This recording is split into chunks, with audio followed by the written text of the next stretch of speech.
I welcome you for another round of Let's Make German Easy Again, and today we will make German sweet. Did you ever ask yourself when you see a puppy, a small dog, you do not call it dog, you call it a sweet doggy.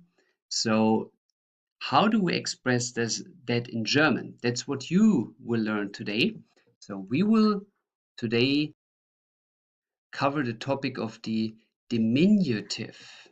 The diminutive is a way of saying something is sweet or is little, as it comes from Latin diminuere, which means to decrease something.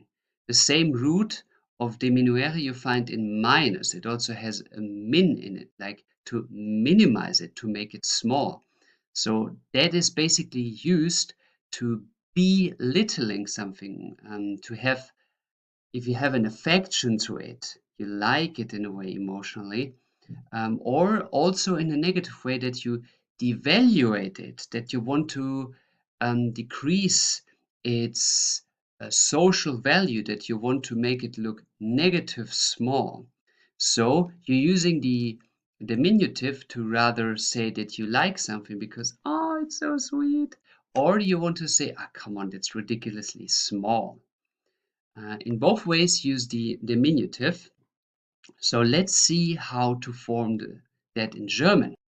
For us to see the change of the word from the regular word to the diminutive, we will now go step by step to explain the change a word is making to become the diminutive form. We will work with two examples. The example of der Hund, the dog, und das Haus, the house, to see how these two words are changing. And the first step of change is that a diminutive form is changing the article of every word that you want to sweeten or that you want to devaluate to das. Every diminutive is neutral.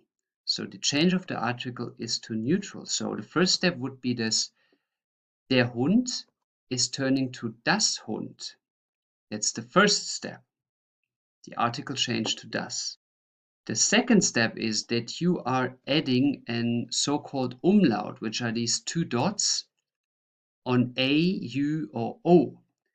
So instead of das Hund und das Haus, we now say das Hund und das Haus.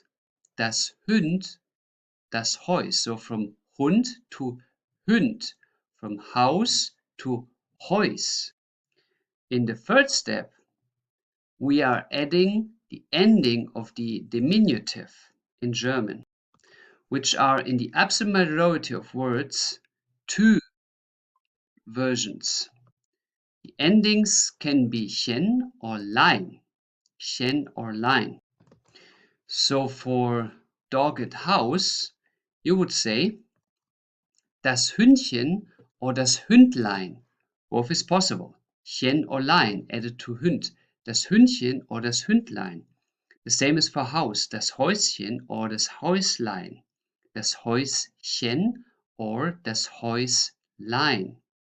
The lein ending is especially often used in South Germany, mainly in Suabia, which is with the capital of Stuttgart, or with the Badener people, which are the main ancestors of the Alemanni, which gave Alemanni, Allemagne, which is the French or the Spanish way of saying Germany, its name, and they live at the border to France. Or in Bavaria, you also use the line in a lot of cases, also in Switzerland. There is a third version of an ending, which is extremely rarely used. This is, as you see here, the ling form as an exception. There are some words that are specifically ending with ling in the diminutive, but they are extremely rarely and only for specific words. And be aware that they all have a der, so they don't have the neutral form, but the male form is diminutive. Words are, for example, der Jüngling, which means the youth, like a young person, or der Däumling, which means the thumbling, or der Zögling, which means it's a sweet form of a pupil. But these ling forms, you see, they are quite complicated because they have der in it, so they are an exception, but they are extremely rarely. Personally, I don't have any more examples than these three in my mind at the moment. So I would definitely not really spend time in learning all of them because they're extremely rare in usage. So they are exceptions.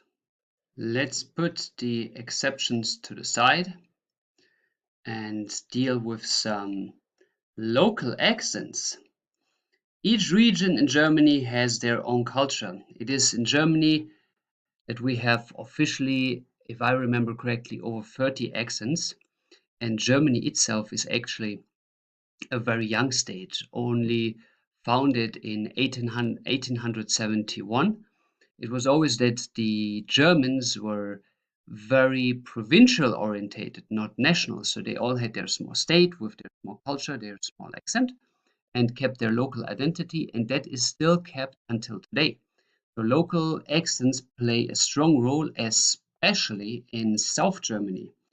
So here we have exceptions of endings, which are, for example, in Bavarian very popular is to use the ERL as a diminutive ending. So would be das Hünderl or Tischerl, the table. Or in Switzerland, you have often an li at the end, like das Hündi, das Tischi. Often also depends on the province, you have an E at the end of names. For example, instead of Hans, you say Hansi, or instead of Thomas, you say Tommy.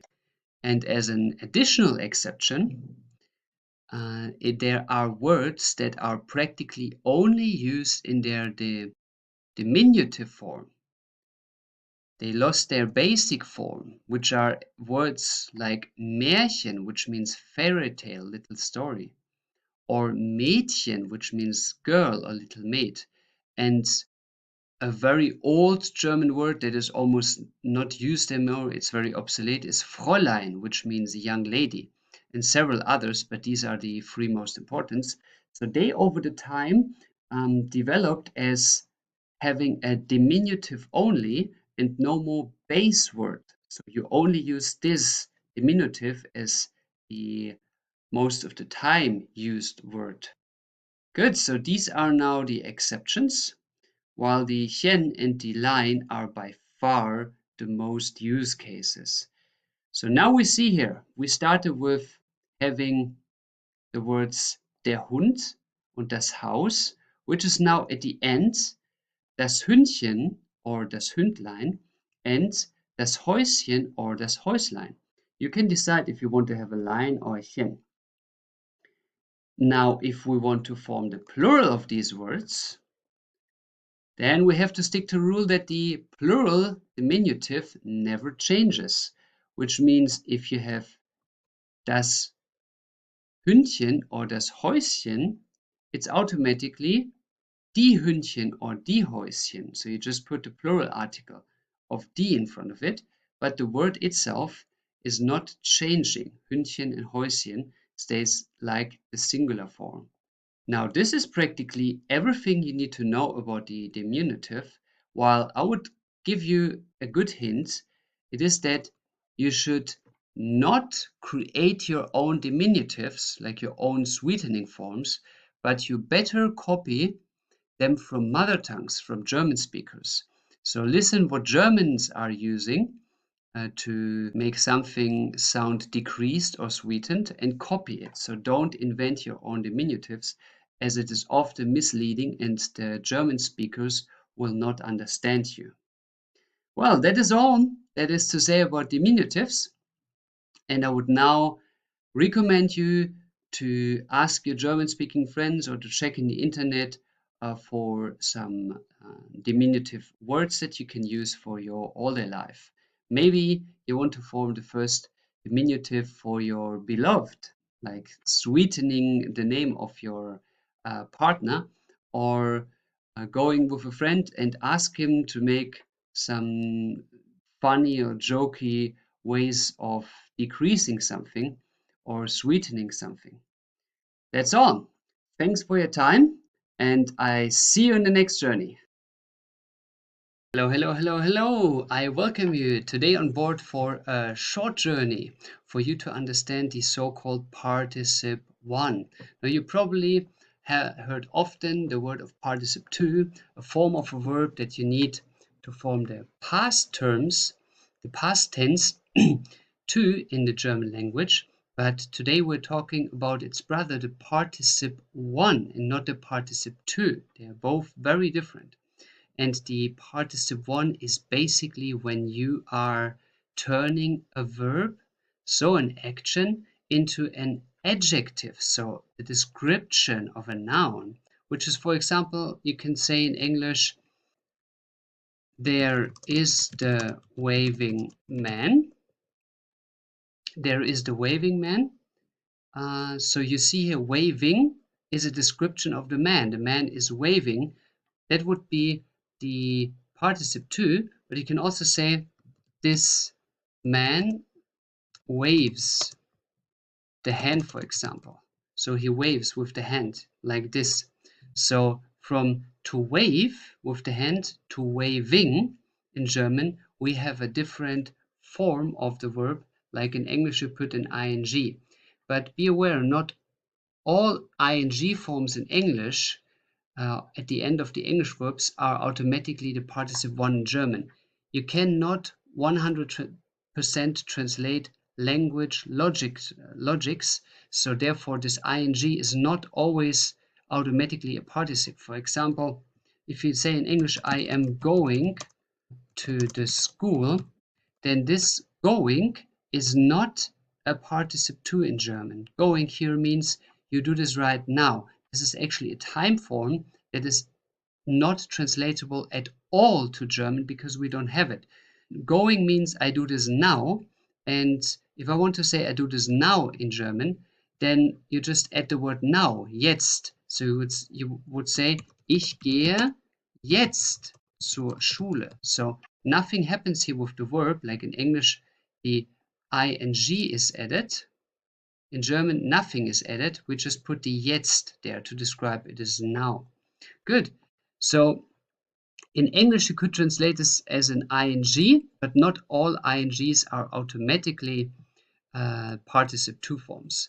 But as you saw in the example, it's pretty easy. You can do an action, like you say, I wave with my hand, or you can say, this is the waving or hand waving teacher. So it describes the teacher, like it is one of these teachers who, or it is the teacher that is waving the hand. Yeah. So it turns into a description of the teacher, into a description of the noun. So how to form the participle II in German is quite easy. You are taking, first of all, the infinitive of the verb, so the basic form, which you will see in a second. Then you add an d, and then you add the ending that you would add to an adjective anyway, which is logical because the verb turns into an adjective. So you have to add the adjective ending to the verb. So that is the formula here. For you to have some examples, I will give you 3 examples, but if you have questions how the adjective ending works, then please watch the lecture about the adjective endings of all cases in the German language, which shows you all the adjective endings there are in a simple formula with 3 columns. But for you to have now 3 examples handy to understand this principle here, we are checking these out. So first of all, we have fahren, which means to drive, to drive. So fahren, to drive, the infinitive is fahren. And that's the basic form. And I can say the car drives, das Auto fährt. But I can also say now, das fahrende Auto, the driving car. For example, I see the driving car. Ich sehe das fahrende Auto. And in this situation, you're taking the infinitive form, the basic form, as you see here.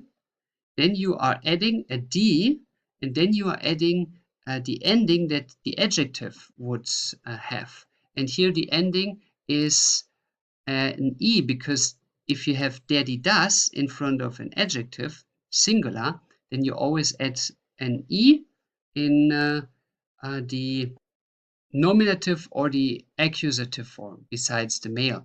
But questions about this ending, all these questions will be answered if you check out the other lecture about the adjective ending. So most important for you is to know infinitive plus D plus ending of adjective. Then if you have, for example, the word essen, essen means to eat. Now der Hund isst, this is irregular. So that's why here the beginning of the word is changed from E to I. And now if we want to form the participle 2, we need to take the infinitive, which is essen here, we add a D, and then we add an ER because it's ein, and der Hund. So here it is that the regular form of the verb is very different to the participle 1 form, because the regular form of the verb is irregular. Yeah, so an irregular verb has a different form than the infinitive, but we just use the infinitive for the participle 1. So, and if you wonder why there's an ER at the end, again, check out the adjective ending lecture. Then winken, waving, we had this example, waving. So Kinder winken, like children are waving their hands like this. Then we have waving children, winkende Kinder, or so the children that are waving. For example, I see the waving children. Ich sehe die winkenden Kinder. So, and that is all for you to know about the participle 2. It's not that difficult. You just need to know the verb. So the infinitive form of it, you're adding an D, and then you're adding the ending of the adjective. And now if you have questions about the ending of the adjective, watch this video, which goes and answers you all the questions. That's all about the participle 1, a very quick round. I thank you for your time, and now go and form some participle 1s out of verbs that you know. Thanks for watching, thanks for your time. I welcome you on board for today's intensive journey to discover the mysterious Präfixe. Now, first things first, what is a prefix? If you have some certain words in German, for example, rufen, which means to call somebody, like to call somebody by name, like, hey, Kevin. So you call somebody, then they can change their meaning if you are adding something, like, for example, this case, anrufen. So anrufen, out of nowhere, has the meaning of not to call somebody, by voice, but to call somebody by phone. Now, the question is, how do you know how the meaning is changing of each prefix? And that is what you will learn today. I was over years very annoyed by having a lack of mean to teach my students what all these different prefixes meaning. It was super complicated. Always every verb, every word, every noun having a prefix meant something completely different. So I was deciding, okay, just write down all the prefixes there are in German and analyze the meaning of them. And that's what I will do for you today. I will give you a whole list of roughly 80% of the German prefixes. The rest 20% we will not do because they are so rarely used. Some of them I actually never heard of. Yeah? So the most important you will have listed today, and then we go over them by analyzing how they change the form of a word for you to have an overall idea what this specific prefix is doing with a word.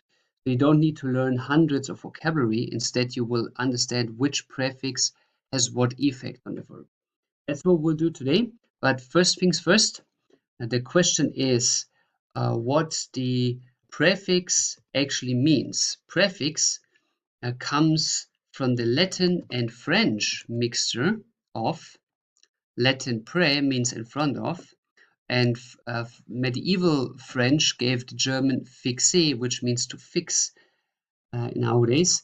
So basically, this près, which is here in front of a word, is fixing the meaning of a word. So in total, this front addition fixes the meaning of the word. And it is basically meaning for you, if there is a prefix, then the meaning of the word is changed. Now let's go to the grammar aspect shortly. How is a prefix changing the sentence structure? And the easy answer is it does not. It just goes as the following. Here are two variations of the prefix concerning the sentence structure. We have prefixes that are separable. That means, for example, anrufen, the example we just had. It is if you say anrufen as the infinitive and then you put it into a sentence, then the anrufen is is separated from the rufen. So you would say, for example, I call my father. Ich rufe meinen Vater an. So the an, the prefix, always comes at the very, very, very end of the sentence. No exception, always at the very end. These are the separable ones. Then there are non-separable ones, which just stay with the verb. There's no difference. However the sentence is, they always stay with the verb. Now, if you have more than two verbs in a sentence, then the separable prefixes stay also with the verb because, as you know, the second verb in German is always coming at the very end of the sentence. So at the very end of the sentence, it is an infinitive, and the infinitive of anrufen is anrufen. So it's the separable prefix is staying together with the verb if there are more than two verbs. Prefixes are mostly in front of verbs, but they can also be in front of nouns and adjectives, which we will see later. But the absolute majority of prefixes are used for verbs only. So the only thing for you to remember here grammar-wise is that if a prefix in front of a noun, for example, der Fall, the fall, der Abfall, the waste, for you to have an example here, der Fall means the fall and der Abfall means the waste, then there is no change in the sentence structure. There is no difference. It's just the noun stays the noun anyway. That is all to know about the grammar aspect concerning the sentence structure, and now let's dive in to understand the first prefix. The first one is a quite complicated one, but we start with this one because we go from the A, B, C logic down through all of them, and the first one for you to know is the so-called up, which means you can roughly translate it as off, but prefixes like prepositions are never 100% translatable. So if I, for example, say sagen, to say in German, then if I now add the up in front of this verb, absagen, then out of nowhere it is to cancel an invitation or an appointment. Absagen means to cancel an invitation or an appointment. For example, how would I say I have to cancel, or in general, just say I have to cancel. Would also call it I have to call off. How would I say this? I have to call off. The answer is ich sage ab. Or if I say I must call off, ich muss absagen. Ich sage ab, or I must call off. Now this is an example of a prefix here, absagen. This up is separated in the first case because we have just one verb here, which is sagen, and the ab goes at the very end of the sentence. For example, ich sage die Einladung ab. I cancel the invitation. I recall. And if I have now two verbs like muss and sagen, then the absagen prefix with the verb stands at the very end of the sentence. Absagen. Okay, I cancel invitation. Now another example that we mentioned before, like fallen, to fall. Fallen, to fall. And how would I say, how would I translate der Abfall? It is the trash. So I'm adding now the up in front of this noun. der Fall, or here the verb fallen, der Fall, the fall, to der Abfall, which means the trash. So literally, you let it fall, this waste, this trash. Now, what is the meaning of ab here for both cases? In both cases, if you say like to cancel or the trash, it has a negativation. So ab can has a negativation to the word that it is added to. It can have a negativation effect. Good, but it has 3 more effects that can happen, which makes ab quite complicated. The most are way easier because they have 1 or 2 meanings. But another meaning would be, for example, from machen to abmachen. Machen, abmachen. So machen to make and abmachen in German means to agree. And die Abmachung is the agreement. The agreement. Or another word is abstimmen. So stimmen means to tune or something is correct. And abstimmen means to coordinate. Also to tune in a way. So now the question is, what do these 3 ones have in common? So to agree, the agreement, and to coordinate, to tune something so that it works. And the answer is that ab can have some kind of manifestation of finalization of something. It is that you agree on something, you finalize it, you manifest it in form of to coordinate, to tune. It's some kind of manifestation. Good, then the third meaning of ab is by the example of normal. So you have normal, normal, and you have abnormal, which means non-normal, abnormal, non-normal in German. So here the ab has a non translation in English. Or if you say der Stand, which is the standing, der Stand, the standing, and der Abstand is the distance, the distance. So what is now in common between the normal and non-normal and the standing and the distancing? Well, the standing and distancing, that is very easy. It is a physical distance between the things. But the non-normal follows the logic of there is a point that is normal and then it goes away from this normal. So that is also kind of physical distancing, which brings us to the physical or metaphorical distancing of things if you put an ab on it. Good. Then we have also the meaning of ab, and that's the last one here, is with the example stellen. Stellen is to put something somewhere. And then abstellen. Abstellen means to turn off something or to put an object down. It can have 2 meanings. Abstellen is to turn off or to put it down. So in this meaning, the ab can have a kind of stopping meaning. So to stop, to turn off. But it can also be again to put down an object, which is like to, metaphorically distancing it in a way.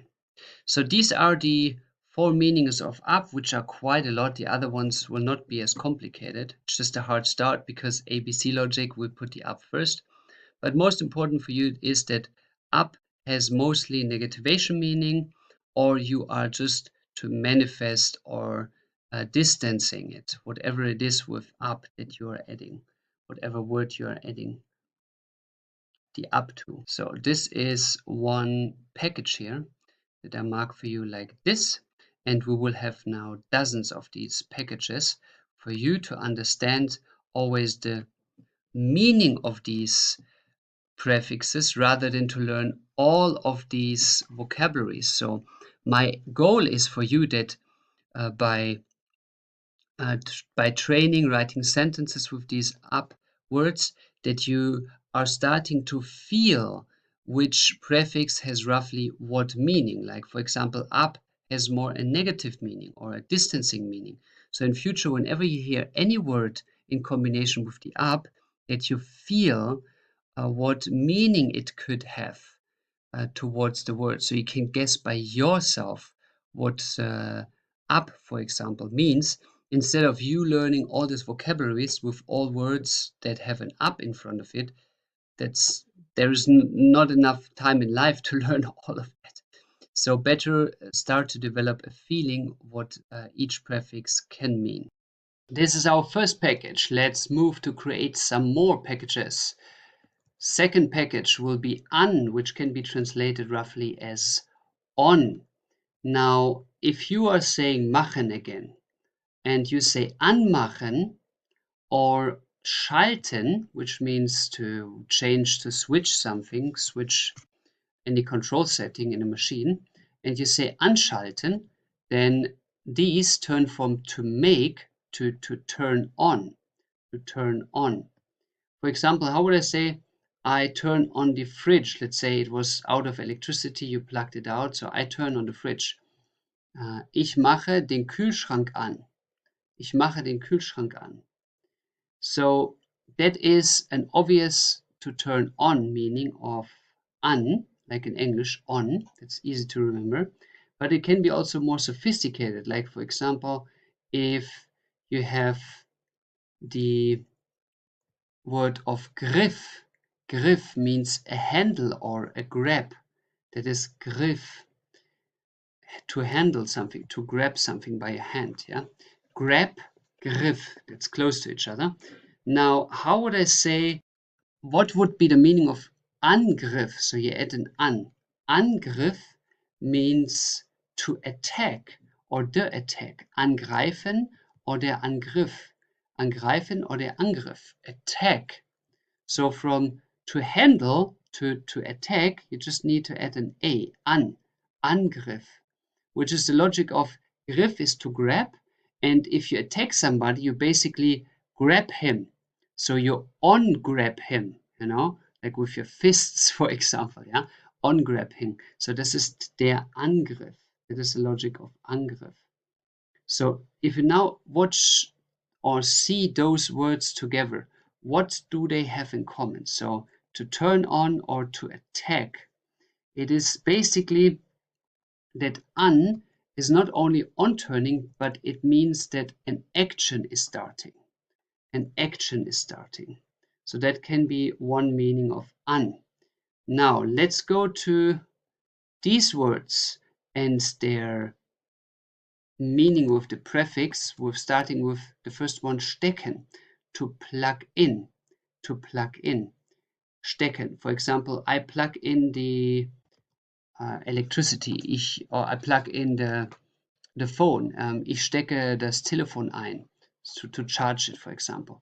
Now, anstecken has a very different meaning. Anstecken means to infect somebody. To infect somebody. Now, what is the logic behind this? If you are stecken, if you plug in, you put something in. But if you are now on in plugging with an action start, then it is that a virus is entering, like to plug in, into the body. It's plugged into the body, and then it is on, it is turned on, which means to infect. So anstecken, literally to infect, means metaphorically turning on by plugging in. So the virus is plugged into the body and it's turned on, because not all viruses are automatically activated if they are on, but if they are in the body and activated, then you are infected. Okay, then another meaning is hängen, to hang. For example, if I say now anhängen, it has the meaning of to attach. For example, ich hänge, let's say, ich hänge eine Nadel an, like I hang a needle here, I put it into the suit. Ich hänge eine Nadel an. I hang on a needle. So that means to attach a needle, to attach a needle. Then same logic follows also nehmen and annehmen. If you say nehmen, it means to take, and annehmen means to accept. So you are from nehmen, taking, to annehmen is to accept. Somebody gives it to you and you have it in your hand, you accept it. And for the last one, as an example here, is setzen, to sit, and ansetzen, ansetzen, to gain weight, ansetzen. So you gain weight, like at Christmas we say, oh, ich habe angesetzt, like I gained a lot of weight, ich habe angesetzt. Ansetzen can also mean to start or to apply, for example. No, but if you see those meanings here in total, what do they have in common? What is in common with them is that here we talk about some adding of something. Something is added. For example, to infect means there is a virus added to the body. Then anhängen is to attach, like attaching is adding. Annehmen is to accept, to assume. I mean, to accept means you accept it, so you add it to yourself, and to assume that's something else. But annehmen means also to assume. And ansetzen, to gain weight. Yeah, so something is added. And these are the two meanings of an. It can be rather an action start, or it means that you are adding something to some whatever. Next one we move to is the prefix of so-called auf, which means literally on something, like physically on something. The an is like turning on, like switching something, and the auf is like physically being on something, on top of it. And I will from now on always write you the philosophy behind the verb, so the meaning behind the prefix. I think that is more effective for you to first see what it means and then to interpret it. For example, the auf has an up or an out moving as the meaning. If you, for example, talk or say the word machen, machen is very popular with some prefixes. Machen, and you add the auf, so it turns from make to open. So, for example, I make a coffee, but I open the door. In German, you just add an auf. So how would I say, I open the door? I open the door. Please stop the video and translate it here. I open the door is ich mache die Tür auf. Ich mache die Tür auf. I open the door.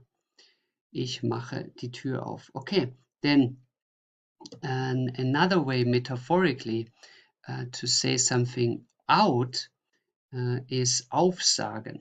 So sagen means to say, but aufsagen means to recite something. Like you have a poem, you learn the poem by heart, and then you say it, kind of singing it, saying it, and you recite it, you permanently say it, and that is this out moving, you say out of your mouth. And then another example is setzen and aufsetzen. So setzen is to sit, and aufsetzen is to put on, like to put on a hat, for example. This is aufsetzen, to put on a hat. So here you have the meaning of auf in form physically to be on something, yeah, to put on, aufsetzen. So these are all the meanings of auf, on. It's to put something on physically or to speak something out, so like out or up moving or on moving. Yeah. Good. So that is one package. That is way easier. Auf is just saying like the preposition auf, the same meaning. And now let's open a new package for you. That is aus, which means literally out, aus, out of something. So aus can have two meanings. First is a deactivation meaning. For example, again, machen, ausmachen means machen to make, ausmachen is to turn off. Ausmachen is to turn off. So that is the opposite of what you learned here with the word on. Yeah, on means anmachen, anmachen means to turn on, and ausmachen means to turn off. Anmachen, turn on, and ausmachen means to turn off. Now, another more difficult example is stellen, which means to stand something or to put something. And you put it somewhere to make it stand there, like a statue, for example. Ausstellen, if you add an aus in front of the stellen, means to turn something off, to turn something off. So it has the deactivation logic, to turn off, ausstellen. But it has also a second meaning, which brings us to the second logic of ausstellen, of aus in general, which is that aus can also mean that something is, or the action or the thing is brought into the public, so out of something into the public, which is ausstellen does not only mean to turn off, like ausmachen, that has the same meaning, but it also means to exhibit, like the exhibition, the Ausstellung. So you take one piece of the thing that you want to sell into the public, an exhibition. Or it does not need to be something commercial. It can also be just an exhibition of, for example, art that is not to be sold.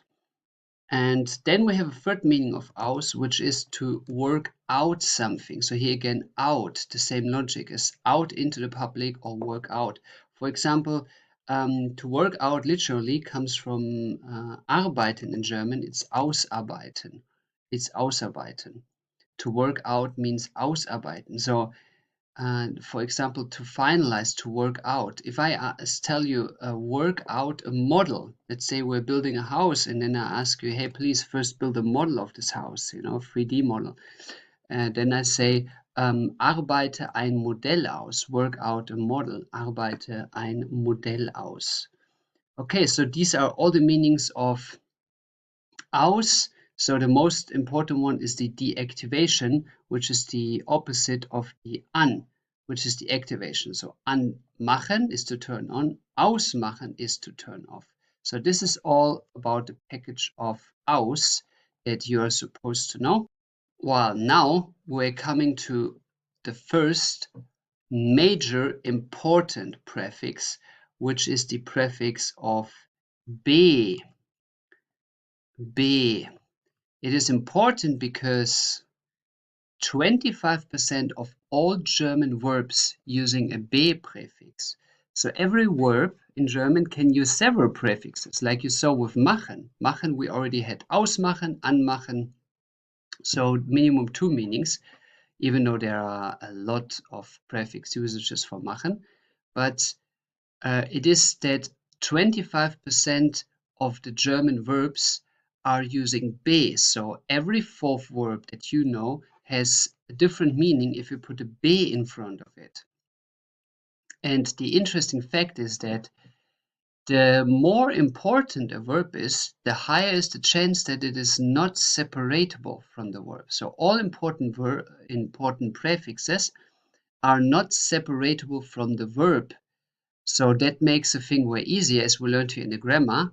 The example of bezahlen, which you see one example of be here, be always stays with the Zahlen, while if it's separable, then like anrufen, then the an can be at the end of the sentence away from the verb. That makes it more complicated. But the more important prefixes don't have this complication. They stay always with the verb.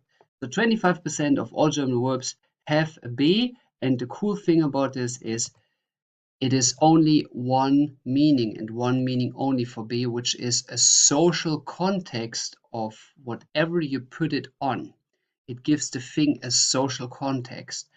So let's go with the first example here. We have bezahlen. So if I say I pay, then I can say ich zahle, or I pay the bill, for example, ich bezahle die Rechnung. So zahlen und bezahlen have almost no difference. The difference is so slight that even Germans cannot explain it. But it is roughly about the idea. If you say bezahlen, then it has a social context of paying. So if you are alone sitting on a table and you're asking the waitress for the bill, then you say ich zahle.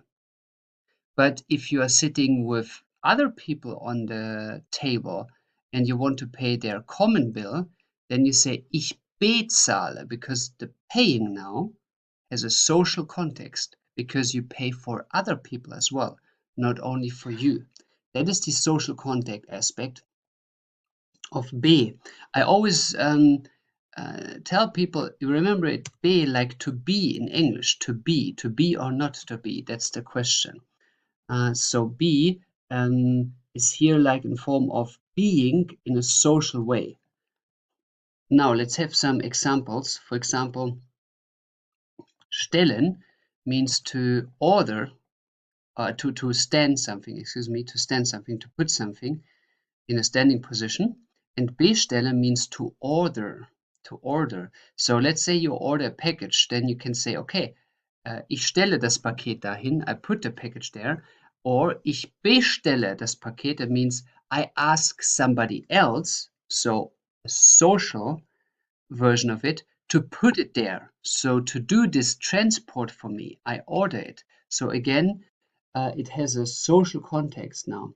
Then something that is not existing in English is the example of fahren, to drive, and befahren means that there is frequent driving traffic on it. So it is a social context of the driving, means many people drive there. For example, how would I say the ski driving places in winter are very frequently driven. In German would say die Skipisten sind im Winter stark, like strong, befahren. Befahren means they are driven frequently. There are many people. It's a social context. Then we have, for example, the verb of glauben, to believe. Glauben, to believe. And beglauben now is to authenticate, which is the logic of if I'm a lonely person, if I'm alone and then I do an action and then I tell about this action to others. Well, I believe in this, that I did it, but the others did not see it. So I need somebody who is beglauben it, so who is sharing this belief. And if if there's more than one person, then it's a social believing, which is beglauben. And a notar, for example, who's signing documents, isn't doing nothing else but beglauben the certificate. So he is giving social belief in it, like that people believe that this document is like valid.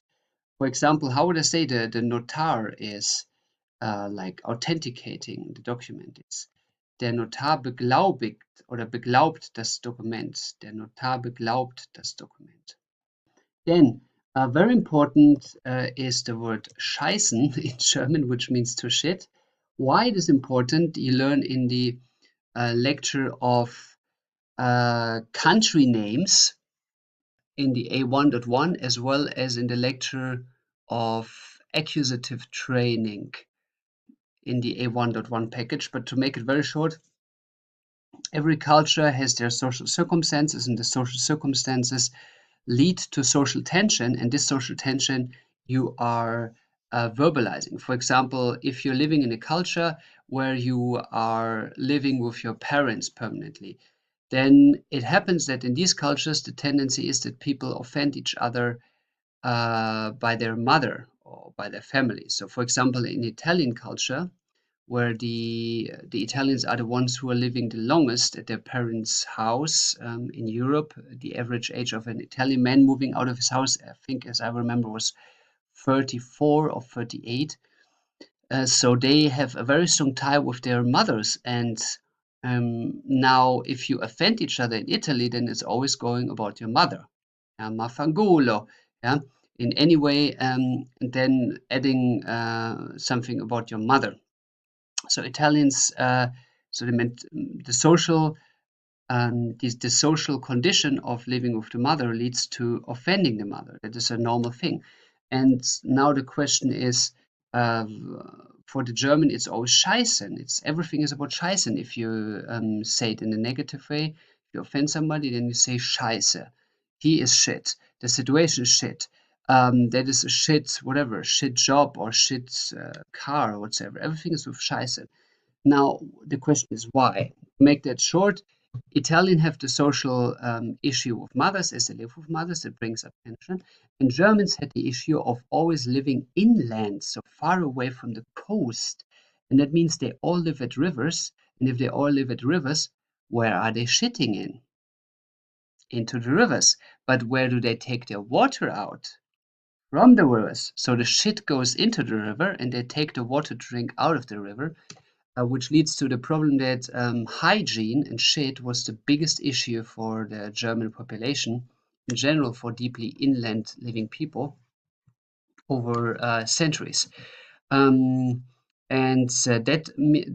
brought Scheiße a very special meaning in German, which is basically one of the main reasons to die until the 30s, 40s, 50s, yeah, because people died of cholera and things that were coming by shit into the water that they were drinking.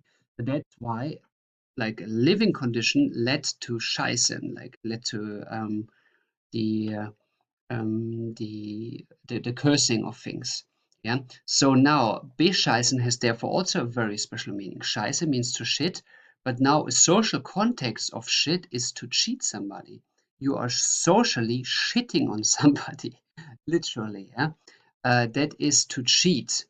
Bescheißen. So if I, for example, say I cheat him, then like that is more in a business way, not in cheating in form of a relationship with your partner, like with your beloved.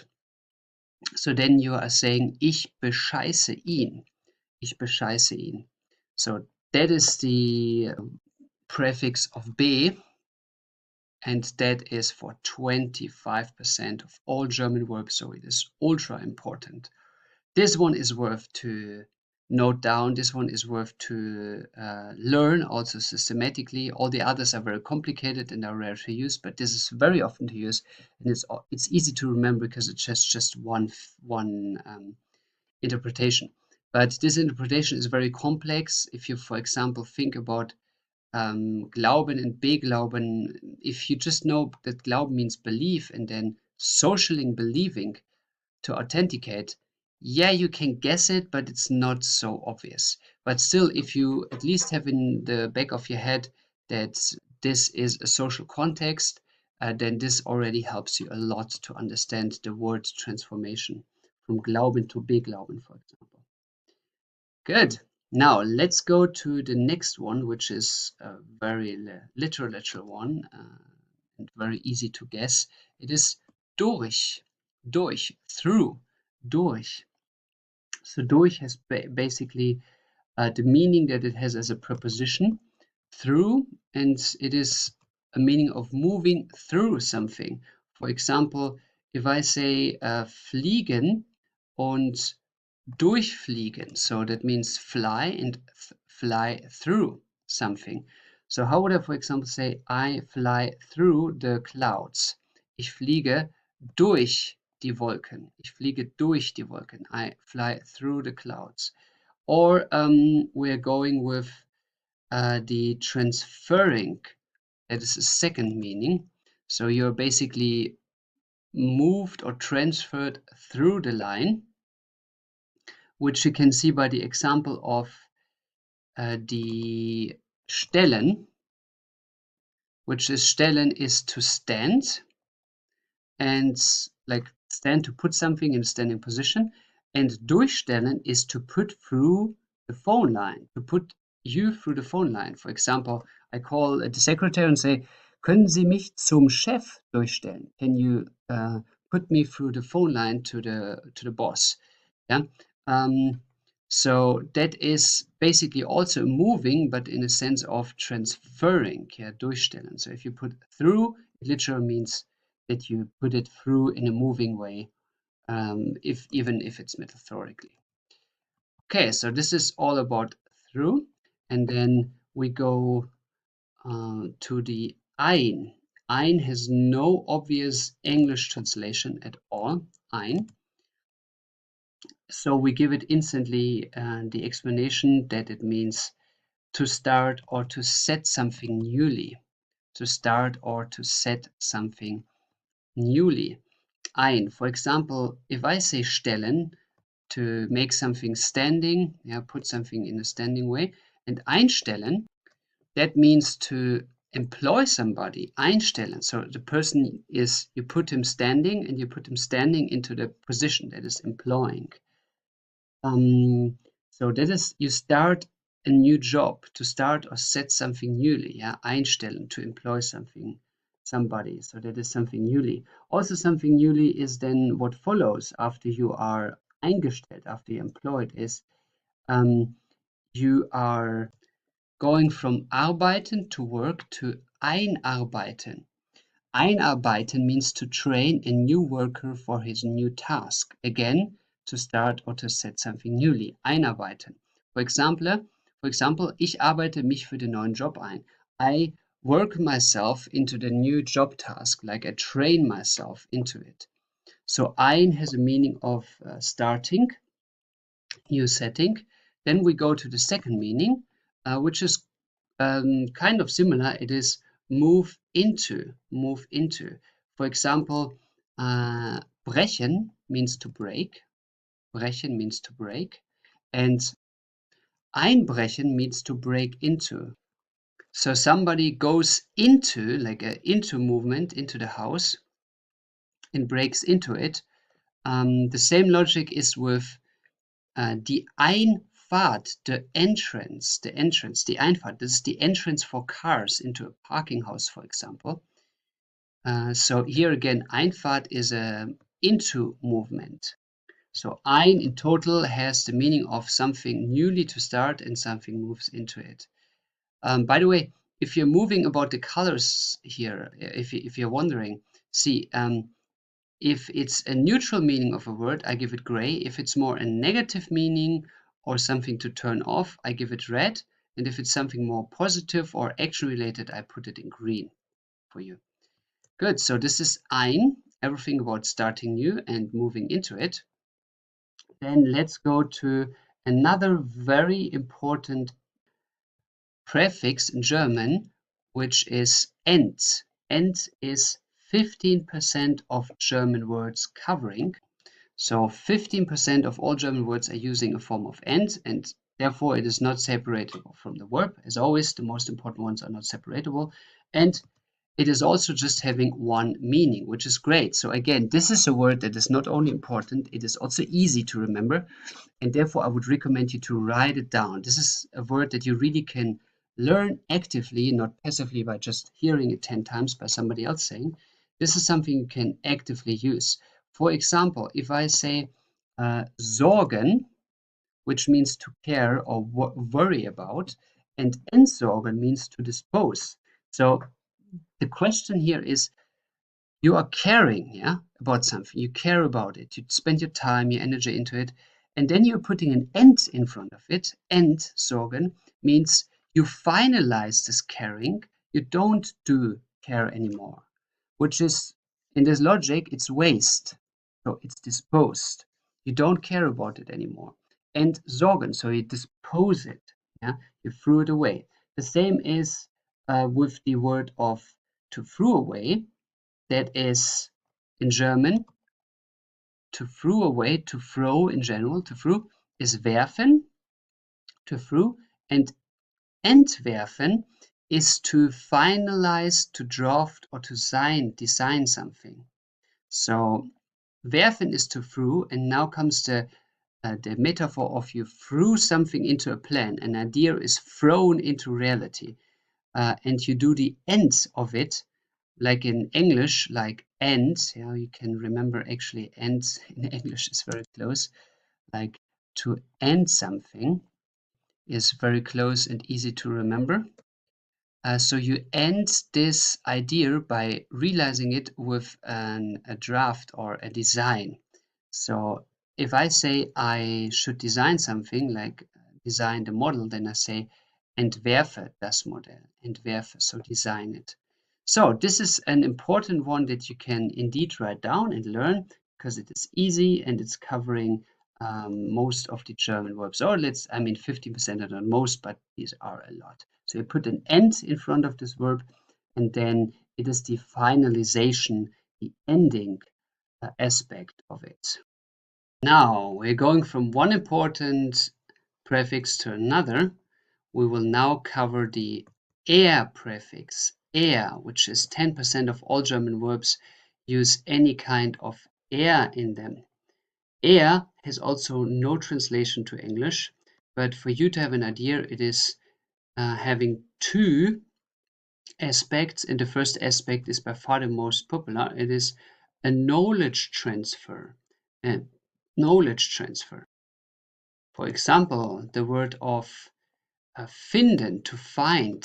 Finden, to find.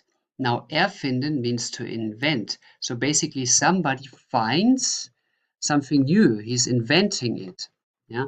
So there is a knowledge transfer in it. Knowledge transfer from idea to practice. Or then fahren und erfahren, something completely different. Fahren means to drive. Erfahren means to experience. It is basically the knowledge transfer of by moving something. The knowledge transfer by moving something equals the experience, because to experience something you need to move something. Then klären, to clarify, that's close to English, to clarify. Klären turns into erklären, which means to explain. So clarify by knowledge transfer is explain. So is a knowledge transfer. How would I, for example, say explain the rule? Explain the rule in German is erkläre die Regel. Erkläre die Regel. So everything with that is easy to remember, and it's important because 10% of the German verbs are having an form. Is a knowledge transfer in the most usage cases. Then there is one other usage case for which is finalizing a process.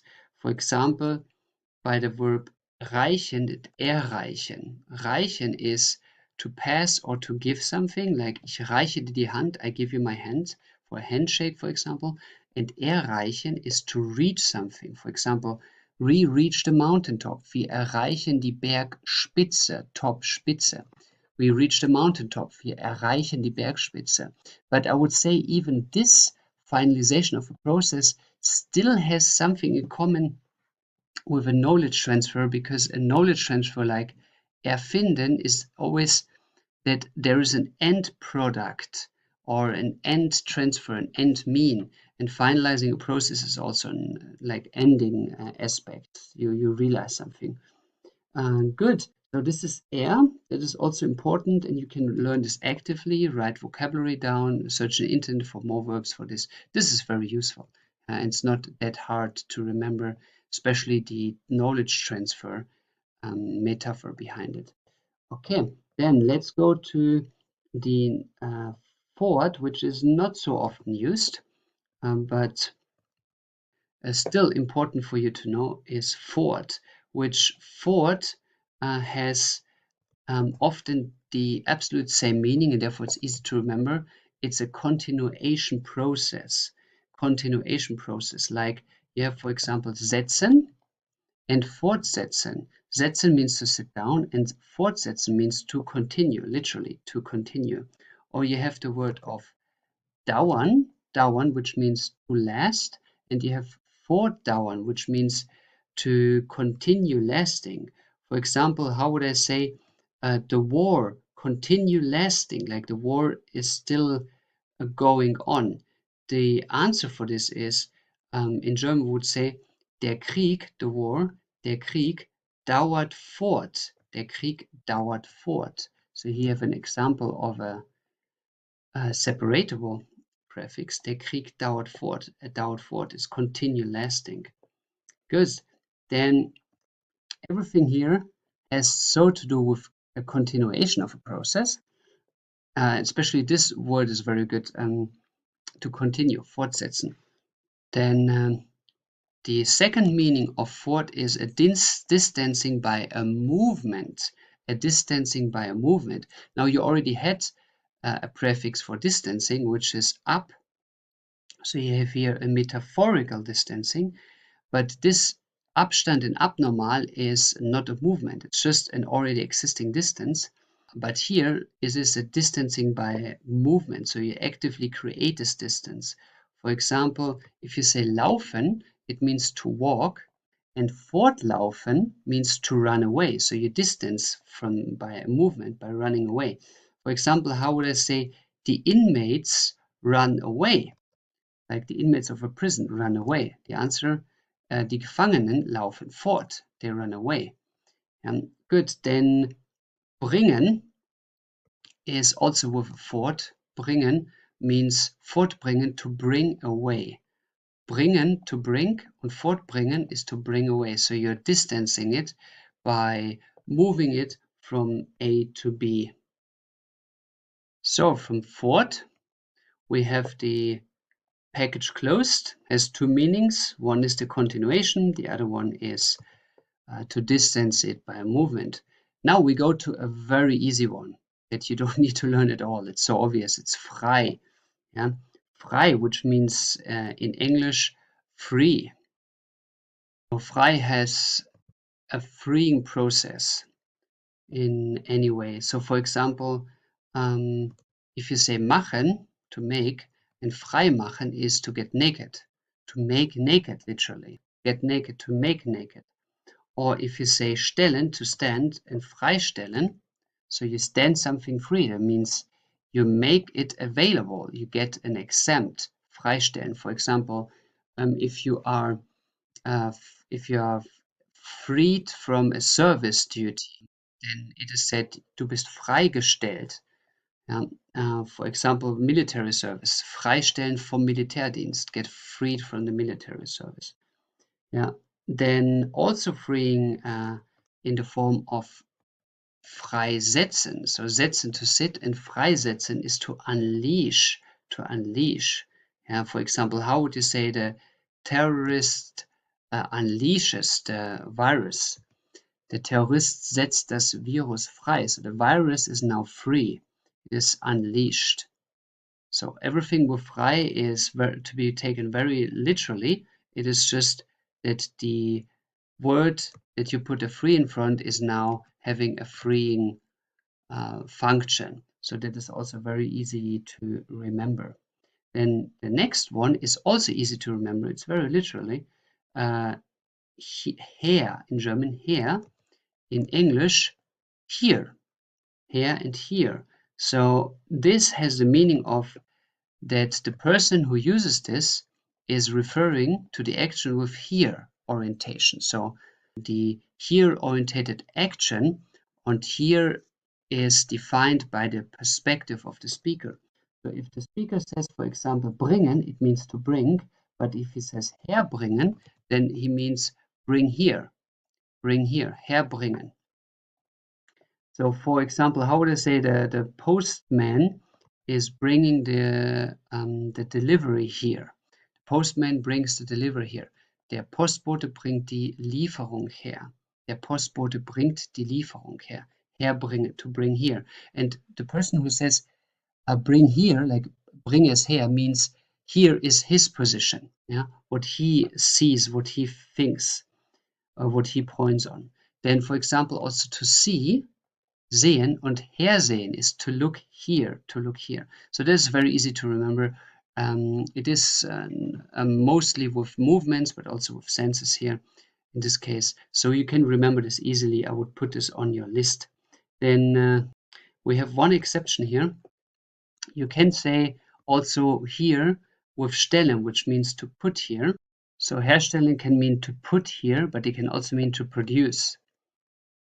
So herstellen means to put here something, like please, like put it here, bitte stelle es her. But it can also mean to produce. For example, produce cars, stelle Autos her. Please produce cars, bitte stelle Autos her. So her is mainly for the direction, but this one exception of herstellen, to produce, that is indeed important for you to know. That is often used, herstellen. This means here in all its variations. Now, even easy to understand is the hin. So here means here, and hin has the same aspect, but it means there. Follows the same logic. So here means here, hin means there. If you point somewhere saying here, like hin, here hin, there too. So for example, if you say hinstellen, like you have stellen, to place somewhere, yeah, to put it in standing position, but hinstellen means to put it there, and you point it. stellen Sie es dahin, put it there. Hinstellen, put it there. Like the speaker points at the location.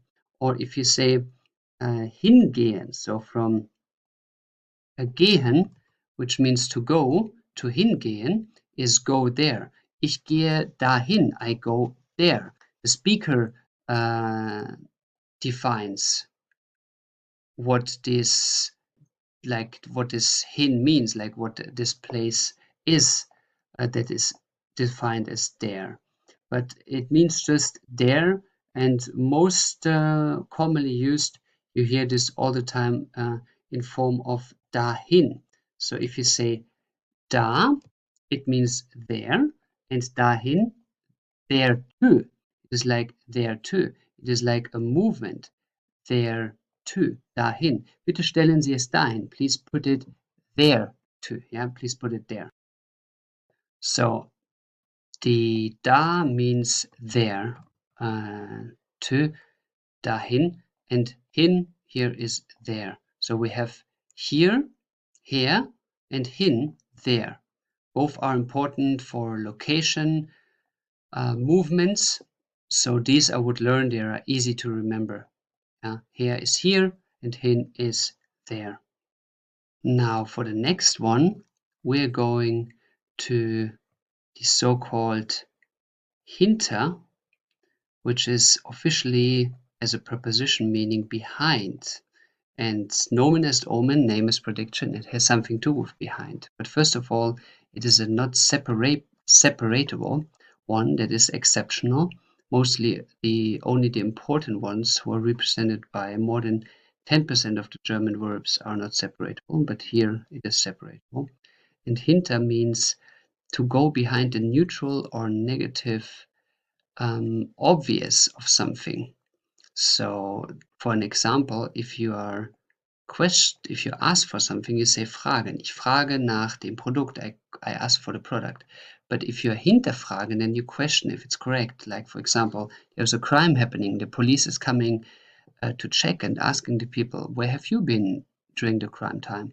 And some people are having strange, like more excuses than alibis. So then the police starts to go behind the obvious and question them if that is actually correct. So this is their version. So the police goes behind this version, behind, to question the correctness of it.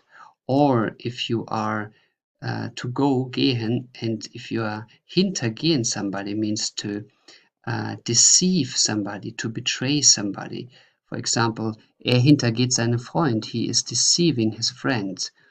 So these all have a neutral or negative behind the obvious going meaning, which is easy to remember because behind, hinter, is the meaning of it. Then hinter can also mean to move after something, to go after or move after something. For example, if you're just saying hinterher, that means to follow somebody. Hinterher, to follow. Like you go behind, her is like here, behind here means after, you go after somebody. How would I, for example, say go after him? Go after him would be gehe ihm hinterher. Ihm is dative because here it's a relation. Gehe ihm hinterher. Go after him. Gehe ihm hinterher. So here we have the hinterher as the with the prefix hinter, which means to go after somebody. So this is an after movement, or to go literally after a person. Then a third meaning is leave something like behind in a way. So behind, leaving of something. For example, legen, lay, and hinterlegen is to deposit. So you lay something somewhere for somebody. So you deposit it. For example, how would I say? He deposits his package hinterlegt sein Paket, for example. So this is all about hinter, which you see here in the package. Now let's go to a very easy to understand one, which is the word and prefix hoch, hoch, which means high in English, high. So that is very literate to understand. And this I copied here with a complete box because it's easy to understand. So hoch means high in any way, high. So high in the physical way, and then we turn it here in the metaphorical way. So it is physical high or metaphorical increase. For example, if we go with klettern, to climb, and hochklettern is to climb up. For example, die Bergsteiger klettern den Berg hoch. The mountain climbers are climbing up the mountain. So that is to be understood very literally. Hochklettern, climb high up. But also in a metaphorical way, like hocharbeiten, which means to climb up the career ladder, is like to go high in the career, to go high in the work. So hocharbeiten is to climb up the career ladder. For example, he climbs up the career ladder is like arbeitet sich hoch. So it means you're working hard to go up the career ladder in your profession. Good. The next one is as well understandable with the preposition, meaning with, mit. So mit means with, so it has a meaning of any attached to an action. Anything is attached to an action. For example, fahren, mitfahren, fahren to drive, and mitfahren is to join to somebody who is driving. For example, ich fahre mit dir, I drive with you.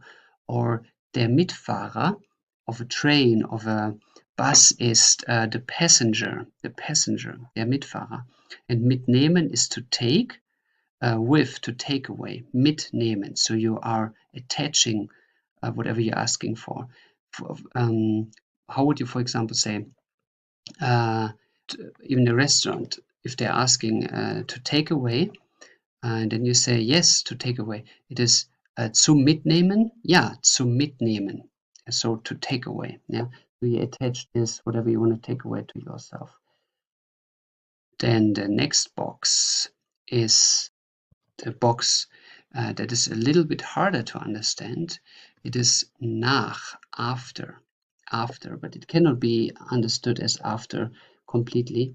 It is more in the meaning, and it has only one meaning, is to prolonging something. So something comes to an end, but you are extending it time-wise, for example. For example, if you are saying, if you're using the word reichen, which means to reach something, reichen. Reichen means to reach, and like to hand somebody something to reach, like giving the hand, already made example, handreichen. But nachreichen means to hand it in after the deadline or after it's supposed to come to an end. For example, ich reiche das Projekt nach der Deadline nach. I hand in the project after the deadline. So it is prolonging here. Or kommen und nachkommen. Like kommen is like to come, and nachkommen is to come after. So you're coming after, even though everybody already, for example, left. The same is also der Nachkomme is the descendant. So the person who comes after you and, for example, takes your heritage, for example. So nach has these meanings which are everything after or prolonging. Then we go to one very simple to understand, which is deep. Deep. So I copied the whole box. That's easy to understand for you.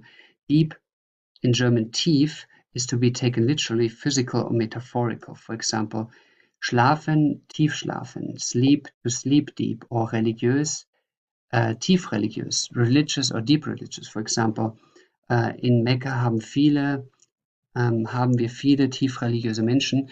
In Mecca, the holy city of the religion of Islam, there are many deep religious people. Or ernst, serious, tief ernst, deeply serious. Yeah, that's an expression, deeply serious, of a person who is really always like, you know, like this in his face impression. He's always very serious. Okay, and then we go to over, and that is also easy to understand. So I copy the whole box. Over means über, as a preposition as well as a prefix. So it is that you're going above, higher, or over in a physical or metaphorical meaning. For example, fahren is to drive, überfahren is to run over. So you're driving over something. Yeah. For example, der Mann ist tot, weil wurde überfahren. The man is dead because weil überfahren wurde. Yeah, so the man is dead because he was overdriven. Somebody drove over him by car, for example. Then laufen, to walk, and überlaufen. That is not something metaphorical. Überlaufen means you're going on the other side. You're going over to the other side, over whatever, a line or whatsoever. It can mean überlaufen is to run over or switching to the opposite party, which is like to betray. For example, überlaufen to the enemy. You are switching to the side of the enemy. So that's a metaphorical going over the line. Then regional, überregional means regional over regional. So you are not only in your region, but you're operating in several regions. Okay, so this is everything about over. Now let's go to the last three to analyze, with the first one to be a bit more harder to understand. So here is the complete explanation of around, which you cannot translate 100%, but around has the meaning of an around movement, like the preposition. That is easy to understand first place. So the around movement is, for example, to bind around, to bind, for example, yeah, to tie around something. For example, ich binde die Krawatte I bind or tie around the tie. Or ich binde das Seil like I tie the rope around. So that is an around moving. For example, if you tie around a bandage, if your arm is hurt and you put a bandage on. So umwickeln, like umwickeln. Wickeln is this movement and is around. So you umwickeln the bandage. Then the other thing is to change over. That's a very important meaning. Change over to something else. For example, if you are saying, if you're using the word of umsteigen. Umsteigen. Steigen means to climb, but umsteigen means to change to another option, mostly to another train or to another airplane. So you're going from one to one station by train, and then you're changing to another train. Ich steige in ein anderen Zugabteil um. I am changing to another train part, train section. I change to another train section. Umsteigen. That is very popular to use to describe that you have to change the train section. And another one exceptional is bringen is to bring, and umbringen means to kill. It's another word for to kill. Umbringen. And this is following actually the same logic as change over, because if somebody is killed, he is changed over from life to death. From life to death. This change is described with this Yeah, so around. Umbringen is quite a popular word. It means to kill actively. Okay, so this is the package of Now we go with the package of under, and that is an easy to understand one. Look here, under has the literature meaning of under, like the preposition meaning. Unter in German, unter, under, almost like in English. So we have the meaning of under in form of, for example, the underwear, die Unterwäsche. Yeah? Die Wäsche means the laundry, and die Unterwäsche means the underwear. Then we have also a negative meaning of under in form of lowering the position. So you put it literally under. For example, unterbinden means to prevent something, mostly like a revolt, an uprising. Wir unterbinden die Revolte, we prevent the revolt. Or untergehen means to drown, to sink. For example, the Titanic drowned, die Titanic ging unter. Or the downfall, der Untergang. So it fell down, it went down. Yeah? So that is the downfall, der Untergang. And then something more positive is doing a fundamental action, something very strong, can also be unter, because unter has also this effect of being the fundament of something, you know, under the house, must be the strongest part. For example, nehmen, to take, yeah, oder unternehmen is to undertake, to attempt something. That is also the name of das Unternehmen, which means the company. So das Unternehmen is also some fundamental attempts to create a business idea. Okay, then halten, to hold, and unterhalten, that is to chat or to maintain, to support something. For example, ich unterhalte mich mit dir. I chat with you, I talk with you.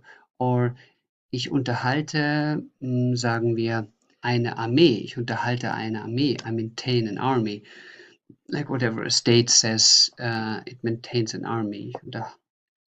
Es unterhält eine Armee, it maintains it.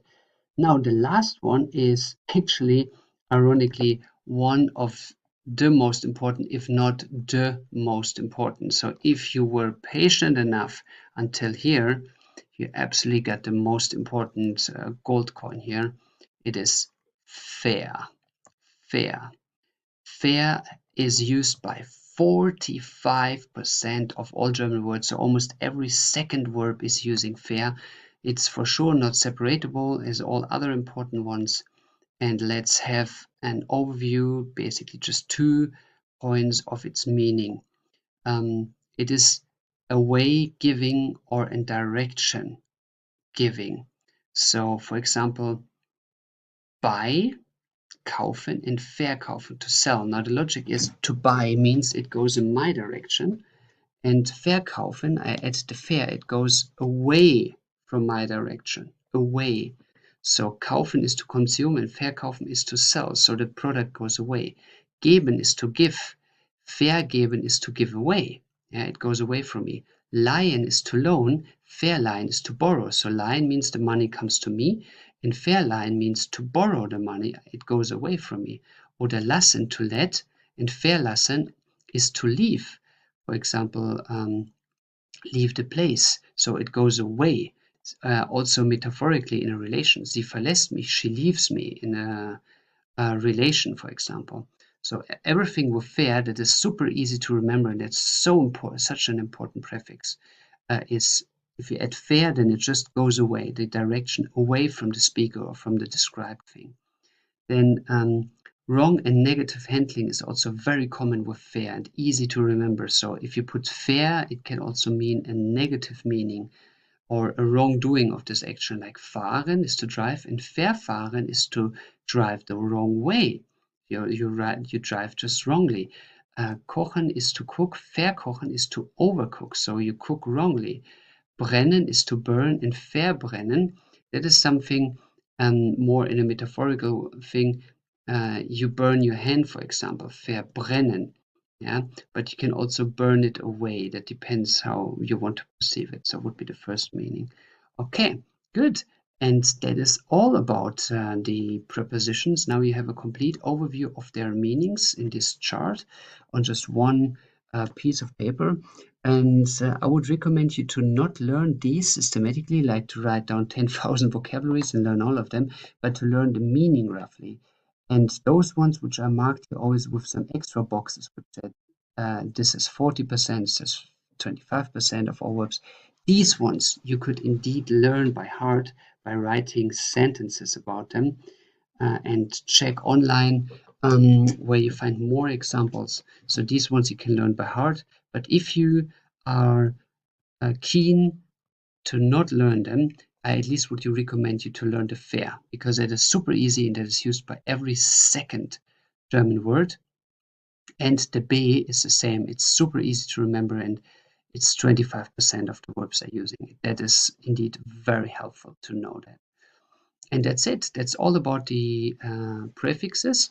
And I hope this overview makes you now understanding to have an idea of what these prefixes are about.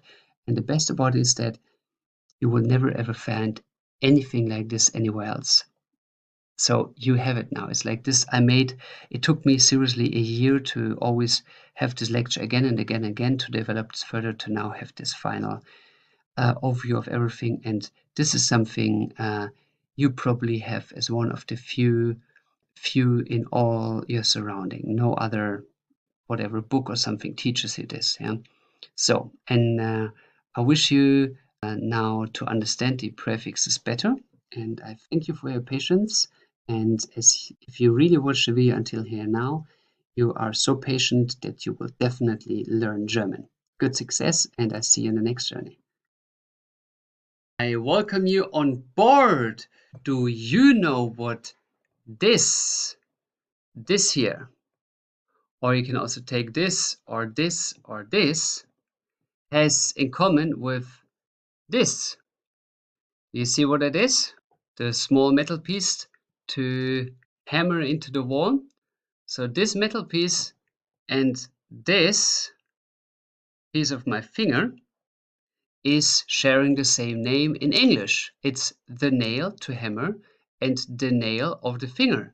So now both are called the nails. And this is what you call an homonym.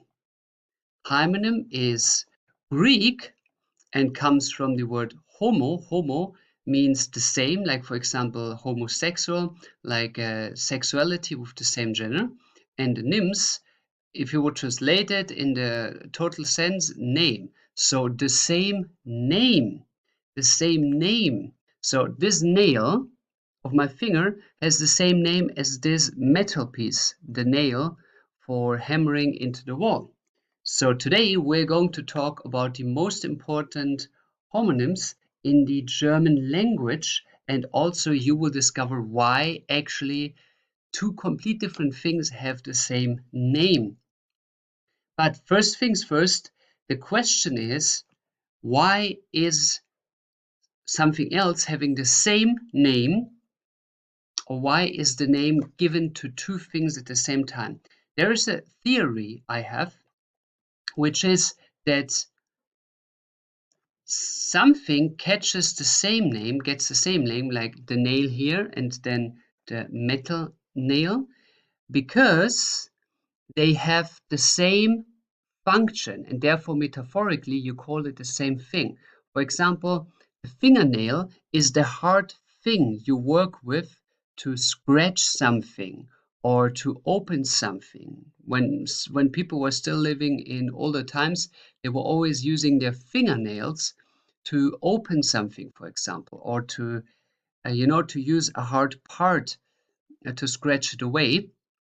And the nail has a similar function. It is the hard thing that you nail into the wall to make something hold. And so it might have, or it might had a similar function, or it might had also a similar attitude, because the metal nail is a hard thing that you put into something softer like the wall, as well as the nail is a hard thing that you put in to scratch something away, like whatever, butter, for example, that is softer. So it might be that original object had its name and the other object that had the same attitude received this name, so that it went from A to B. In this case, for example, probably the fingernails were first, and then came the metal nail, and the metal nail had the same attitudes like the fingernails, and therefore the metal nail was described or called the same way as the fingernails.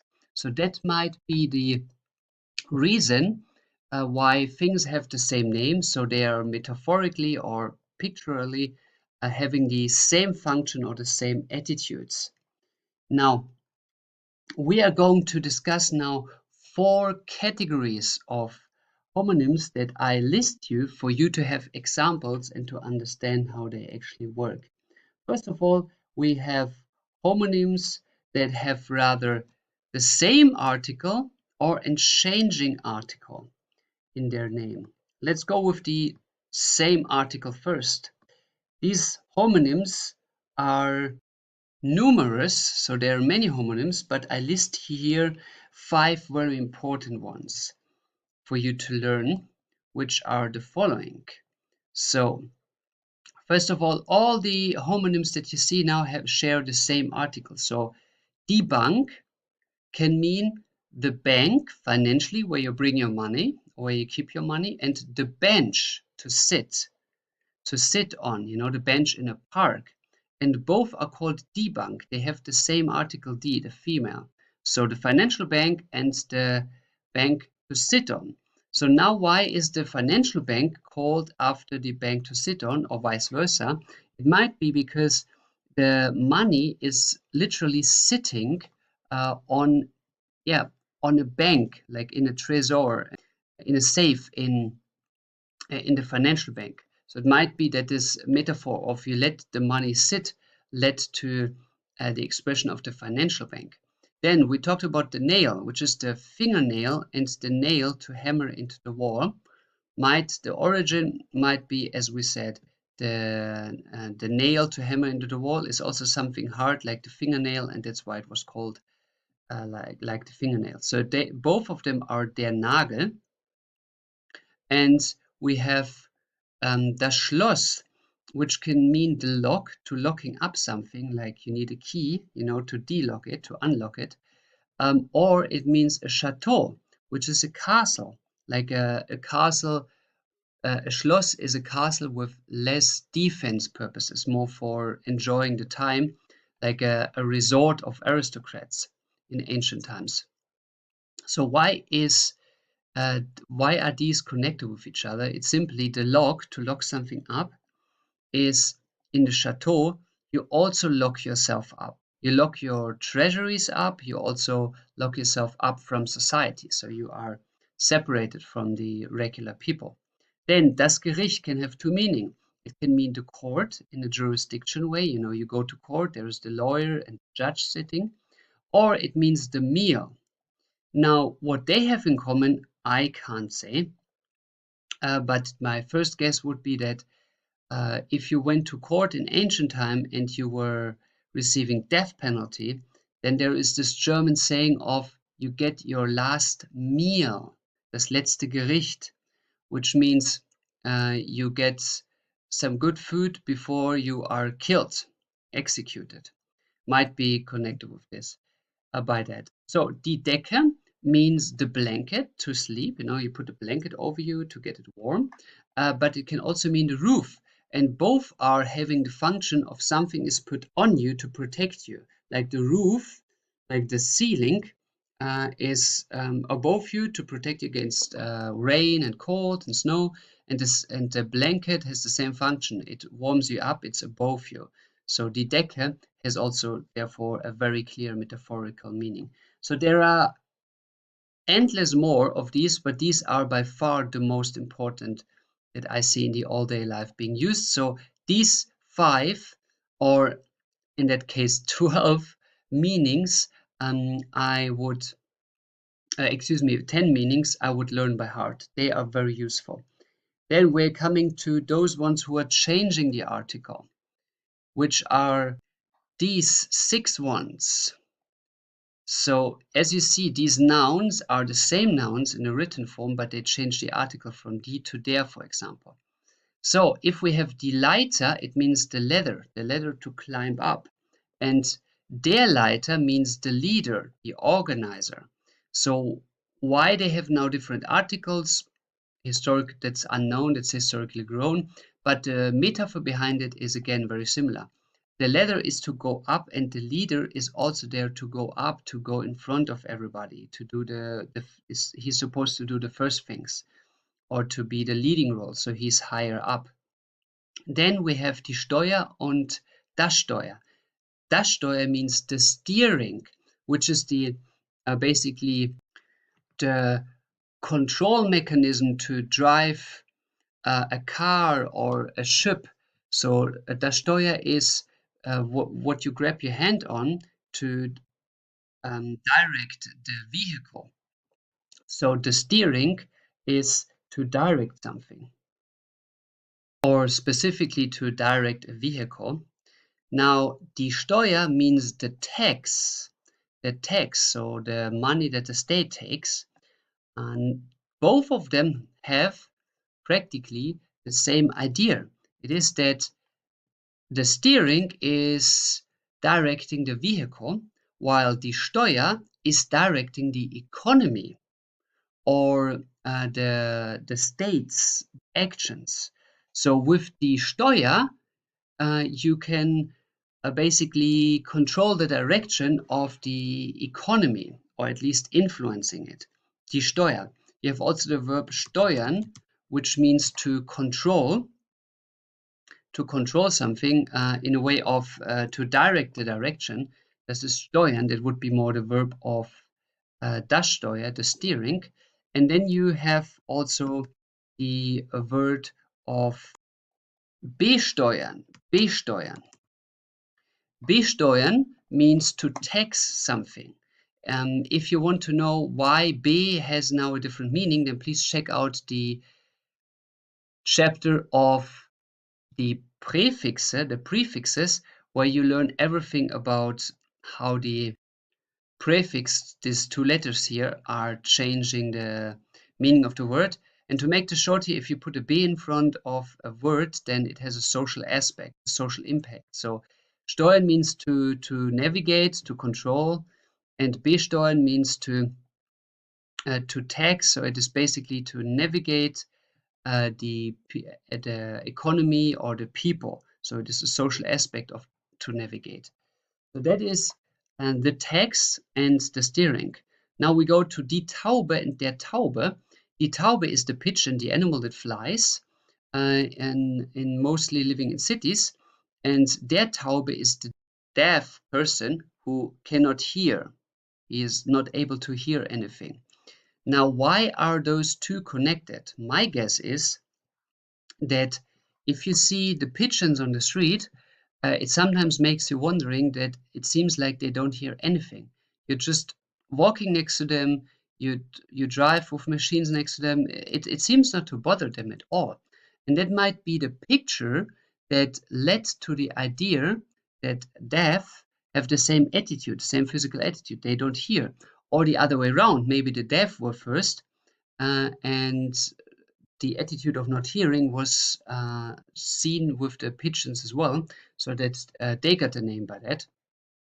But we can't say that, even though die Taube is very likely coming from a very ancient word, which means the dark ones, because they had dark feathers, or they have dark feathers. That is an interpretation. But anyway, we'll never know exactly, but the attitude is shared. The pigeon is not hearing something, as well as the deaf one is not hearing anything. Now we're going to two more categories for you to have the variation of the homonyms. It is that there are sometimes verb forms that are equaling a noun, which we have in the following category here. So das Rennen means the race, the car race, for example. And wir rennen means we run. So we run the marathon, for example. So both have the same form, but here there is a big R and there is a small r. Now, how you make a difference between them is clearly das Rennen has an article in front, while wir rennen has a personal pronoun in front. So the personal pronoun must logically define an action. So the action comes after. So that is how you make a difference between them. Another example is der Haken, which is the hook. For example, the fishing hook. But then you have also ich hake, which means I hook something. For example, I hook or put the jacket on the wall. In German would say ich hake die Jacke an die Wand. So that has the same form of writing it, but is different in the meaning. I mean, ich hake has not the form of haken, but you can say wir haken, which means we hook, and then haken has the same form. Wir haken and wir haken. Good. Then we go to the pronunciation situation, which is that there are some words which are written absolutely the same way, but they are pronounced differently and therefore change the meaning. Here I have two examples for you. These things are very rare in German, but they exist. Which we have, for example, here, die Hochzeit is the marriage, die Hochzeit. But if you say die Hochzeit, it means the high age or the golden age. Now here on purpose emphasize the hoch by making this attitude of something goes up, yeah, but it is not written that way, and the words are written exactly the same. So Hochzeit and Hochzeit are written that way. I just mark you this hoch to show you what needs to be pronounced stronger to make the difference. So Hochzeit means marriage and Hochzeit means the golden age, the high time. Now here Hochzeit is basically just the preposition of hoch, which means high, in front of the noun. And that is describing the noun better. It just says, okay, it's not the time or the age, it's just it is specifically the high age, Hochzeit. Then we're going to these examples. So, okay, here, one more point to say is that if you're taking a preposition like hoch in front of the noun like Zeit, then the meaning of the noun is not changed. It is just described better. Like, for example, the Niederzeit, nieder means lower. Niederzeit would be something like the decreasing times of something. For example, the original word of the Netherlands, die Niederlande, means nieder, lower lands, the lower lands. So the nieder, the attitude, the adjective here, like the adjective hoch, changed the meaning of lands. So the Netherlands means the lower lands, the lower country, because it's flat, it's very low, and often it is by floodings from the ocean, suffering from them because it's so low. So here you're adding an adjective to the noun, and then you have a better description of it, while this means marriage. Good. Then to the next one, we have here modern, so you are emphasizing the E, and modern, so you're emphasizing the O. Now, modern means modern in a way of contemporary new, so this is, for example, a modern car. Or you say modern, which means to rot, mainly to rot away. It's modert, it's rotting, or it rots. So this is an original German word, and this is an imported word from, I guess, from French, or from, in general, from Latin language. So both words coincidentally are written the same way, mean something different, but actually this is a foreign expression. And therefore it is actually not a German word. So both words have the same way of being written, but they are emphasized on different points. But this word is only written the same way because it's actually a non-German word that is coincidentally written like the German modern. So that can happen as well. Good, so these are the four categories of the homonyms. Now, I would recommend you to learn these homonyms. They are indeed very useful, especially the ones here on the left side with the changing article in the same article. Now, if you are unsure about the word meaning in general in German, what you can always do is to tell the mother tongue who speaks with you, excuse me, I'm not a mother tongue, I don't understand this word. If you say, excuse me, I'm not a mother tongue, I don't understand this word, in German, then the German mother tongue is most of the time, I mean, I never experienced it different, very polite. Yeah, so if you have this expression of Entschuldigung, ich bin kein Muttersprachler. I'm not a mother tongue. Was heißt, and then you are listing the word, for example, Nagel, yeah? If you're not sure what nail means. Was heißt Nagel? So, most important is that you use these magical words. Entschuldigung, ich bin kein Muttersprachler. Just by the simple logic, imagine you would have foreigners coming to your office or wherever you work, and they would permanently ask for the same. You would be just like, oh, not again. Like the 100th person who's asking this. And those foreigners cannot speak your language, but they live in your country, so that on long terms annoys you. But if now a foreigner is coming who doesn't speak German well and is bringing such a perfect, polite answer or excuse or request, saying, excuse me, I'm not a mother tongue, then you are way more taking this person serious or seriously. You really see that this person is doing a lot of effort to learn German by saying such a good sentence and being so polite, you feel even a bit flattered that this person is so polite to you. So give the mother tongue who you want to ask the expression for a polite answer. Give the mother tongue respect to get respect from the mother tongue. Yeah, giving respect to get respect.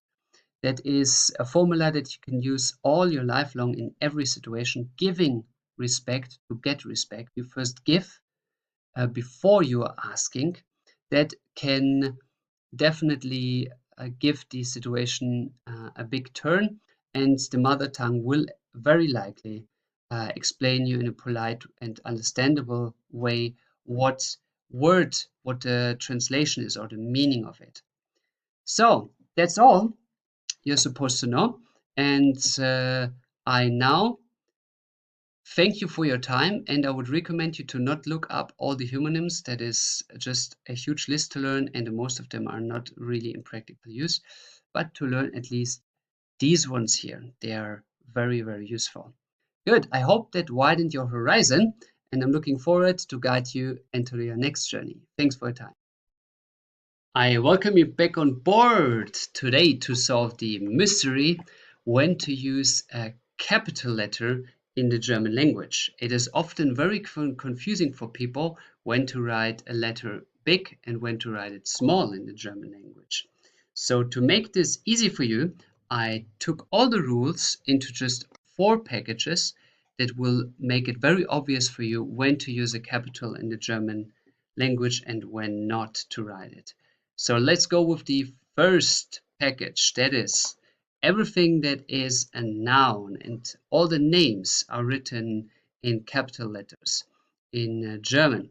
For example, das Auto or plural Autos without even an article, you spell it with a capital letter. Or just names like Kevin, like my name, or title names like Johann Wolfgang von Goethe, the famous German literature and administrative person, was written here with a big G or with capital G.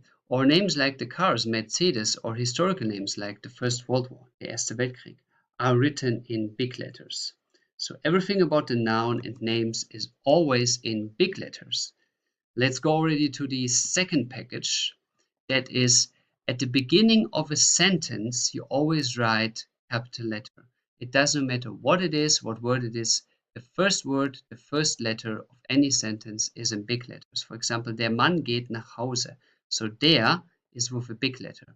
And it doesn't matter what the second letter would be. For example, lange Zeit ging doch dann rief das Taxi. So a long time he walked, but then he called the taxi. So lange Zeit, here lange is in big letter because it's at the beginning of the sentence. And if somebody wonders what rief means, it's the Präteritum of rufen, to call, and here I write it in the Präteritum instead of the past two because it is in written form. Sometimes we Germans write the Präteritum, the past one, in written form instead of using the past two. Only sometimes, but you refer always to the past two, as you know already. So better use the past two. Now, and then you also write in big letters, in capital letters, the referral of letters or any polite forms of addresses. For example, you always start a letter with sehr geehrter and so on, like dear Mr.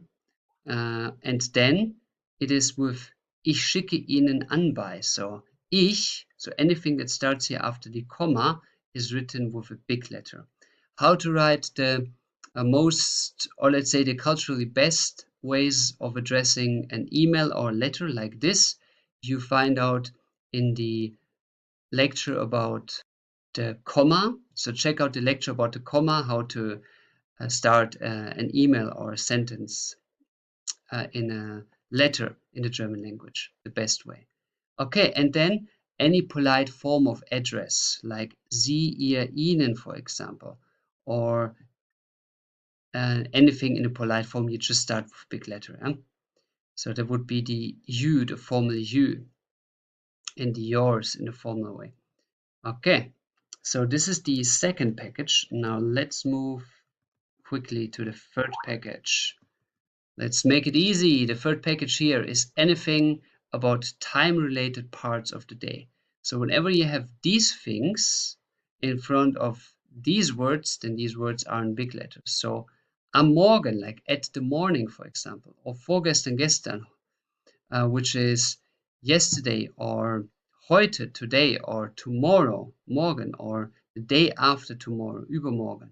And then you add, for example, heute Nacht, today night, or gestern Vormittag, yesterday's midday.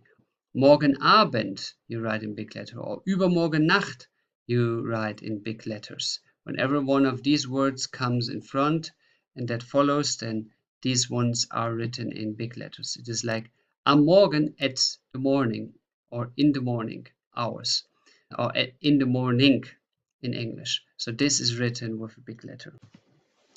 Now let's move to the fourth package, the last one and the hardest one to understand. But here in an obvious overview, you learn that verbs, adjectives and numbers can turn into nouns. And if they are nouns, as you see here, nouns are with a big letter, with a capital letter. So when are turning verbs, adjective or numbers in nouns? So here, you recognize that you need a capital letter, so that you need a noun if there is an article, a possessive pronoun, or a form of kein in front of a verb, an adjective, or a number. For example, the article of ein or das, or the possessive pronoun of mein or kein. Gute Essen, for example, das gute Essen, or ein gutes Essen, or mein gutes Essen, or kein gutes Essen. So then, if one of these is standing in front of a verb, an adjective, or a number, and nothing is followed by this, then this Essen is clearly a noun. So here, instead of Essen to translate it as to eat, it is das Essen, which means the food in English, das Essen. So it can mean, the same word can mean to eat or the food, but here it's with a big letter, so it means the food. Then if there are adjectives or quantity words in front of the former verb, adjective or number, then it can be, or it is a noun as well. Like quantity words are like much, few, viel, wenig, all, alles, etwas, something, allerlei, all sorts of. Then, for example, you have es gibt viel Gutes in der Welt. There is much good in the world. So if one of these words is in front of this adjective good, then it means like the good. So it is a noun. And here we have some examples in form of verbs, adjectives, or numbers. So for example, I love the swimming, also in English that would be the logic of a noun. I love the swimming. Ich liebe das Schwimmen im Meer, in the ocean. So here, das Schwimmen, and there's nothing coming after about another noun. So here we have another noun at the very end, but in between is an im. So here, as das Schwimmen is standing alone with das, then it means the swimming. It's a noun. Or an adjective like Es ist der größere von beiden. It is the bigger one of both. Der größere, so bigger here an adjective in the comparative form. Der größere von beiden. Or the numbers. Ich will eine 1 in Chemie. I want to have an A in chemistry. Like in German, we don't count A, B, C in the marks. We count 1, 2, 3, 4, 5, 6, with 6 the worst and 1 the best. So I want to have an A in chemistry. So here the number 1 is turning into a noun because it means the A. And here we have an article in front of it. Eine. Okay, numbers bigger than 1 million. You also write with a big letter automatically. So you have, like in any way, if there's an article in front of it or not. Like here, über 80 Millionen Menschen leben in Deutschland. There are over 80 million people living in Germany. That's only if you're above 1 million.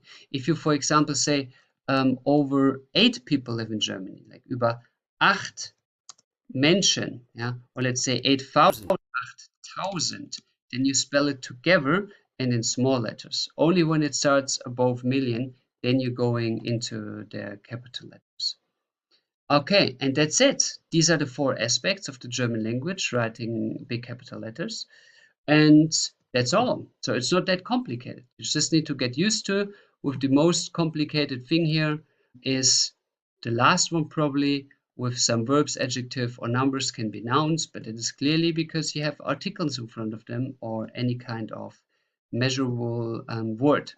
And that's all of the chapter today. So thank you for your time. And now write several sentences to train this topic. Thanks for your time. Welcome, welcome, welcome, welcome on board. Today you're going to solve the short mystery when to use the S in TZ form, or some call it SZ or sharp S, depends how you want to call it, or the double S or the single S. So it's often asked when to use what. And I made you three simple boxes to make it obvious for you.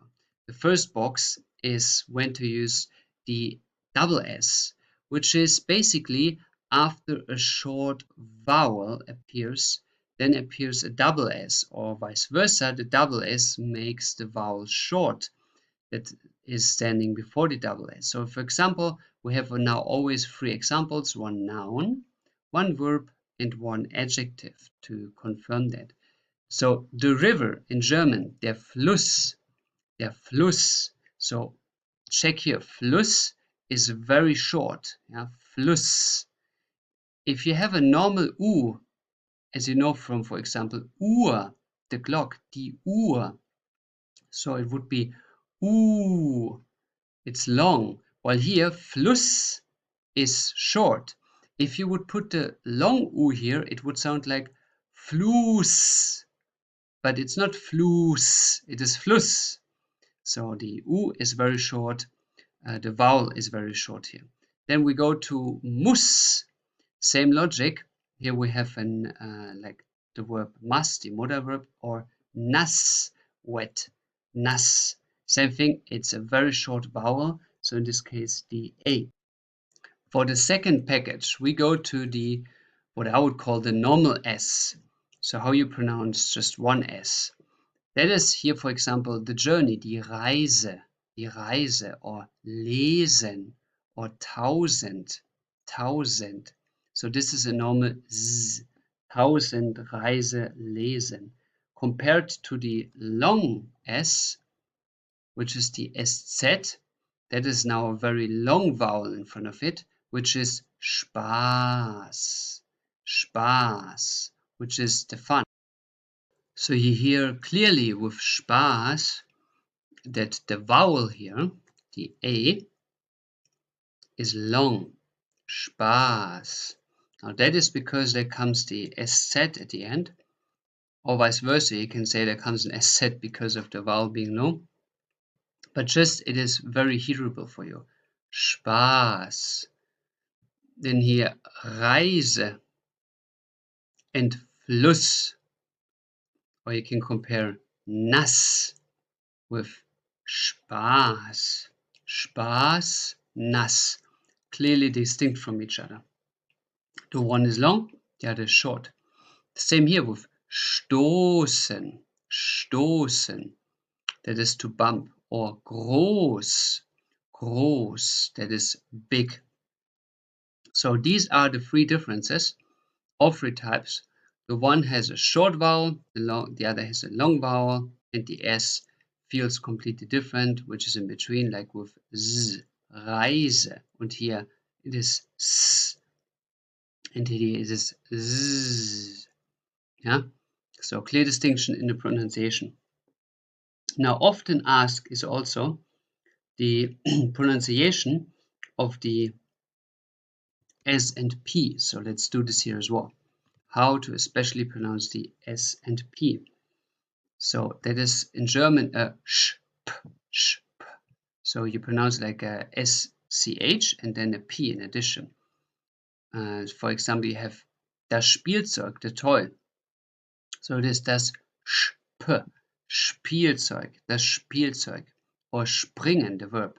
Sp, springen. Or spaßig, which means funny. Sp, spaßig. And even if the SP is not at the beginning of a word, then it is still sp if it's in the middle of the word. Like if there is a prefix in front of the verb or adjective or noun that has an SP, like here bespaßen, then it is still sp. So bespaßen,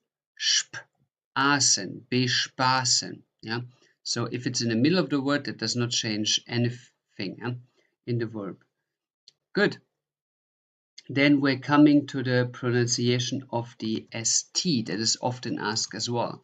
How to pronounce the ST. And here we have two packages for you to understand, which is the following matter.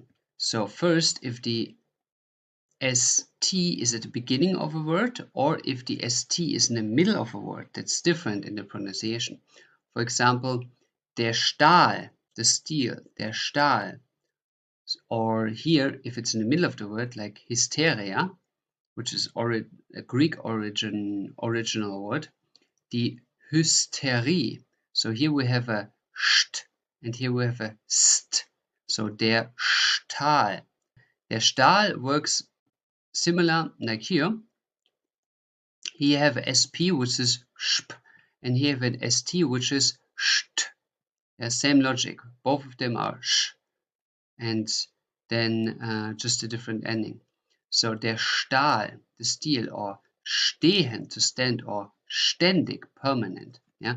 And if the word is integrated in other words, wie zum Beispiel, for example, eigenständig, which is independently, if this would be a single word like ständig, it is a single word, which means permanent, and eigenständig, if you put something in front of it, if you add it, then still it is a st, even though it is in the middle of the word.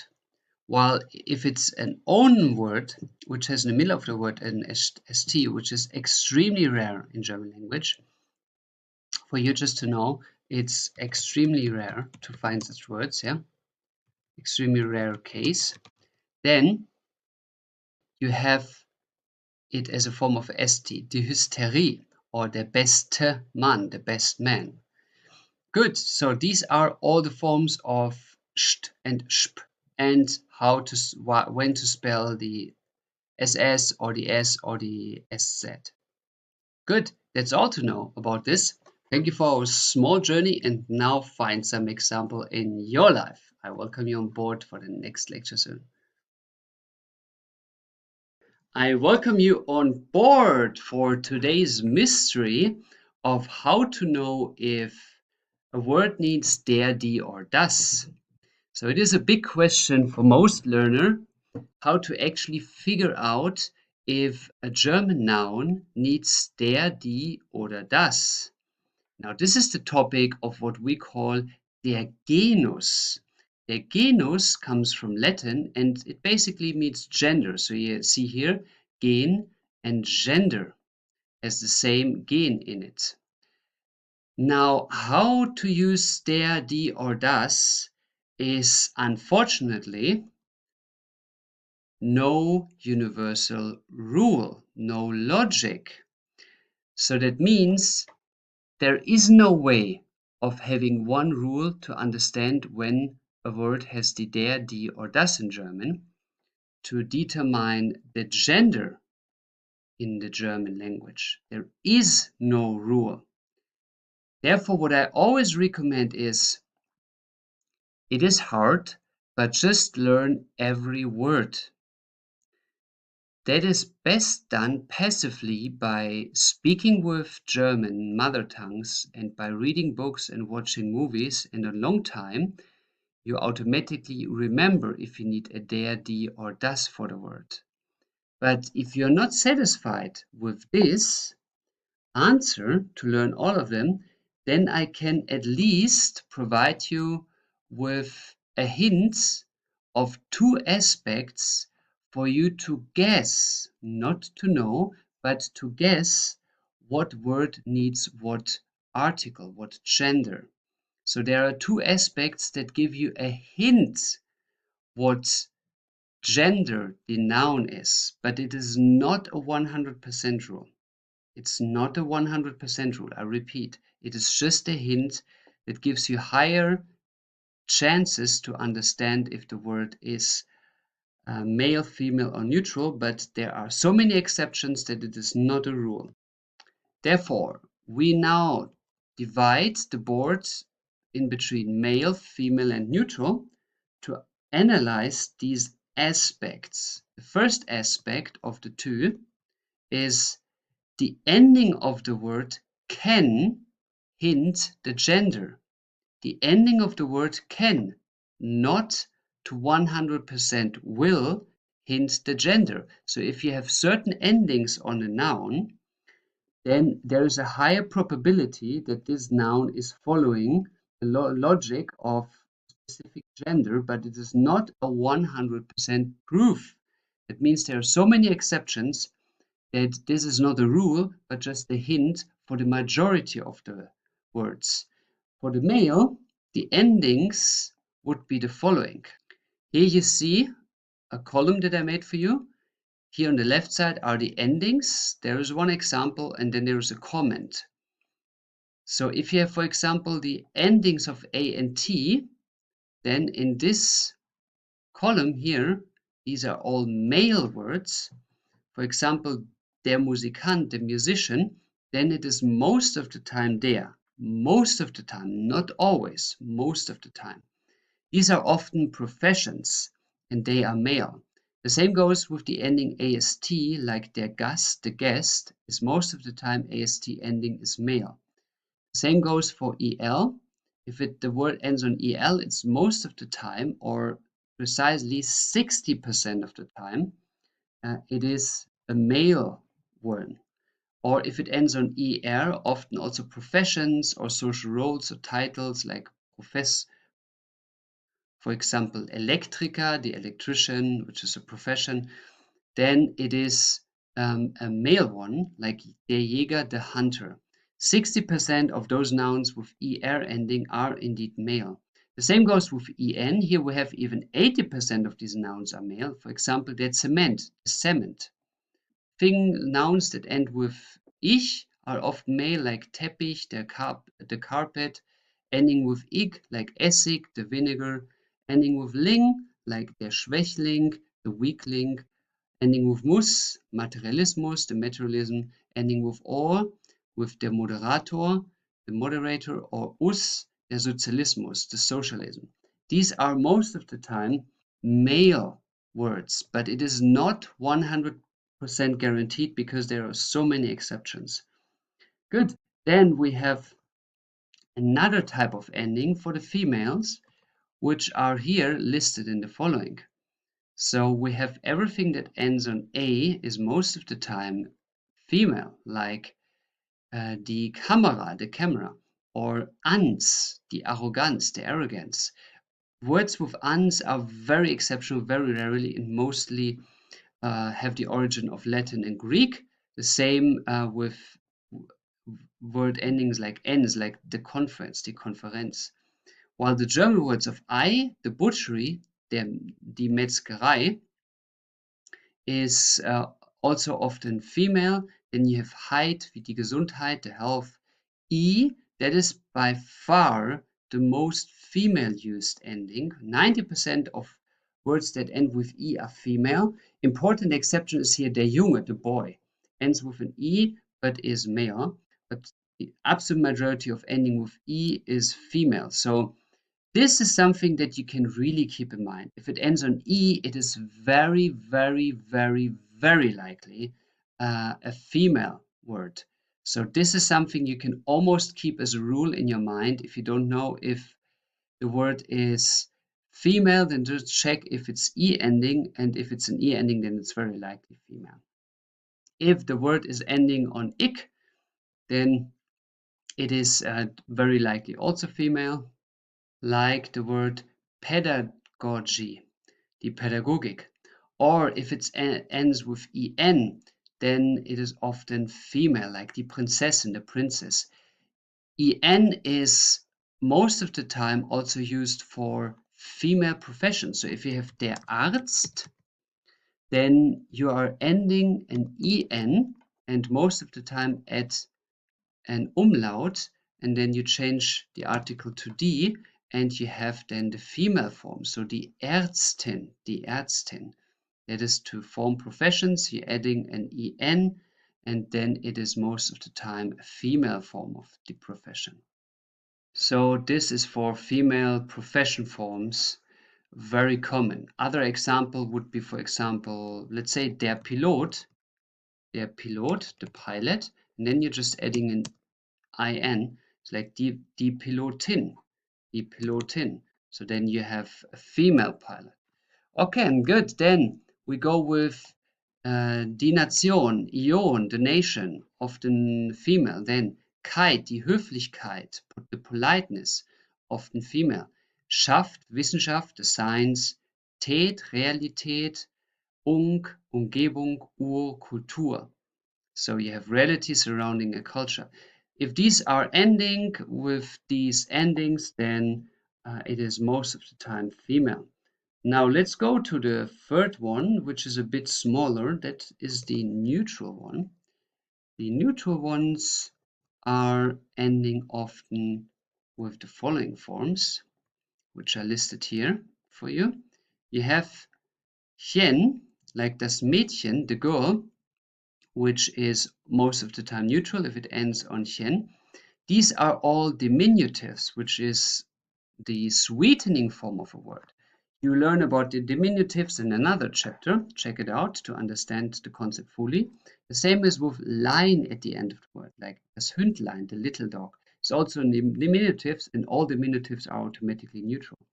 Now you have here a great exception which helps you a lot. It is that if you have a ge in front of a noun, then it is in 90% of the cases a neutral gender. So if you have the prefix, which means pre is before, like preteritum or prehistory, before. If you have a ge before the word, then it is very, very likely a neutral word. And as it is 90% of the cases that way, you should take this also as almost a rule. If you see a ge in front, then it is very likely neutral. The only exception that comes in my mind at the moment is, for example, die Geschichte, the story. That would be an exception of the 10% that is not neutral. Die Geschichte, which is here, die Geschichte means the story or the history. Good. So now, if a word ends with ma, like thema, the topic, it is mostly originated from Greek or Latin. They are very rarely in German language, and that is most of the time neutral. Then ment, like das Instrument, then it is neutral most of the time. Then if it ends with nis or sal, then you have a 66% chance this word to be neutral, like das Hindernis, the obstacle, or das Schicksal, the fate. If it ends with el, it's most of the time neutral, like das Hotel, the hotel. And if it ends with like das Imperium, the empire, it is also mostly neutral because it is again Latin or Greek origin, and these words are very rarely. So this is the first hint. If you have these endings, then they might be belonging to a specific gender, while the most important forms that you have to learn is if it ends on en, it is 80% male. So please mark yourself this one to be very likely male, en. Then the other form you should learn is if it ends on e, then it is very likely female. And if it ends on, if it starts with ge, then it is very likely neutral. And I just see here that I made a mistake here, excuse me, cement. That cement is not ending with en but ent. So instead of the example der Zement, you can put the example der Samen, which is the seed. Der Samen, that is en ending, that is typical male. Der Samen, the seed. So in total, these three endings, the en, male, the e, female, and the ge as the prefix, so the start of the word, being most of the time neutral, this is something you can truly remember, something that is very important and very obvious, a specific gender. Now, that is the first aspect that you can analyze to define the gender. The second for the gender definition is specific topics. There are some certain topics that are most of the time described in a certain gender. For the male, these are the following topics. Everything that is an obvious male being is logically male. For example, der Mann, the man. But there is also a male dog. There can be a female dog, which we will talk in a second, but the male dog is male. Or the male god is male. So in some religions, you have several gods, or you have a female and a male version of a god. And if it's then the male one, it is male. And then the next topic are days of weeks, or the days of the week and the months and the seasons. So time-related aspects are most of the time male, like der Montag, der Januar, der Winter. Or you have weather phenomena, they are also most of the time male, like der Regen, the rain, der Sturm, the storm, der Hagel, the hail. All car brands are very male. I guess this is a prejudice of men loving cars, so they must be male. Here we have der Porsche, der Mercedes. So if you point out and point on a specific car and say it is der Mercedes, it is der Porsche. And foreign, at least foreign from the German perspective, rivers and waters are of male article. For example, everything that has to do with waters, like der Fluss, the river, or der Ozean, or der See, the lake, or der Bach, the small river. These are all male besides das Meer. This is neutral, the ocean, das Meer. That is the only neutral thing that has to do with waters. Now, the difference between Ozean in German and das Meer is that der Ozean is a huge Meer and das Meer is a small ocean. So, for example, Ozean, we only say the Pacific or the Atlantic or the Indian Ocean. But for all the other things, we have Meer, for example, the Mediterranean Meer, das Mittelmeer. So this is all about Meer. And then the names of foreign rivers, everything that is outside of the traditional German settling ground is der, like der Nil, for example, or der Mississippi, or der Gelbe Fluss, the Yellow River in China. Good, then any currencies in German are der, like der US dollar, der Euro. The only currency that is non-der is die Mark. Die Mark was the old German currency when there was no euro yet. That was called die Mark. But that is an exception. All the other currencies are male. Then you have a very useful rubric of nouns that are formed by verbs without their en ending are mostly male. For example, if you say to sleep in German is schlafen, schlafen. And now if you want to say de sleep, you're basically cutting the en and put der in front. Der Schlaf comes from schlafen, der Schlaf. Or for example, from the word sitzen, to sit, you're cutting the en and put a der in front, and you have der Sitz, which is the seat. So to sit and the seat have the same origin, and they are always therefore male. Now let's go over to the female side. What topics are typical female? There are only two that are important for you to remember. So we talked about male beings, now female beings are female. So instead of der Mann, die Frau, the woman, that is logically female, but also any female being, like instead of der Hund, the dog, you can say the female dog, which is die Hündin. Die Hündin. So for female, you often put an umlaut on an A, O, or U to form the female, and then you add an en. As we said before, en ending, like up here, en is the typical female ending, like for professions. And here also, for example, die Göttin, the female god, you also add an en here, and then you have the female version of it. Then names for big vehicles are often female. That is a cultural thing, as big vehicles were traditionally always driven or repaired or dealt with by the male gender. So they called them after female names.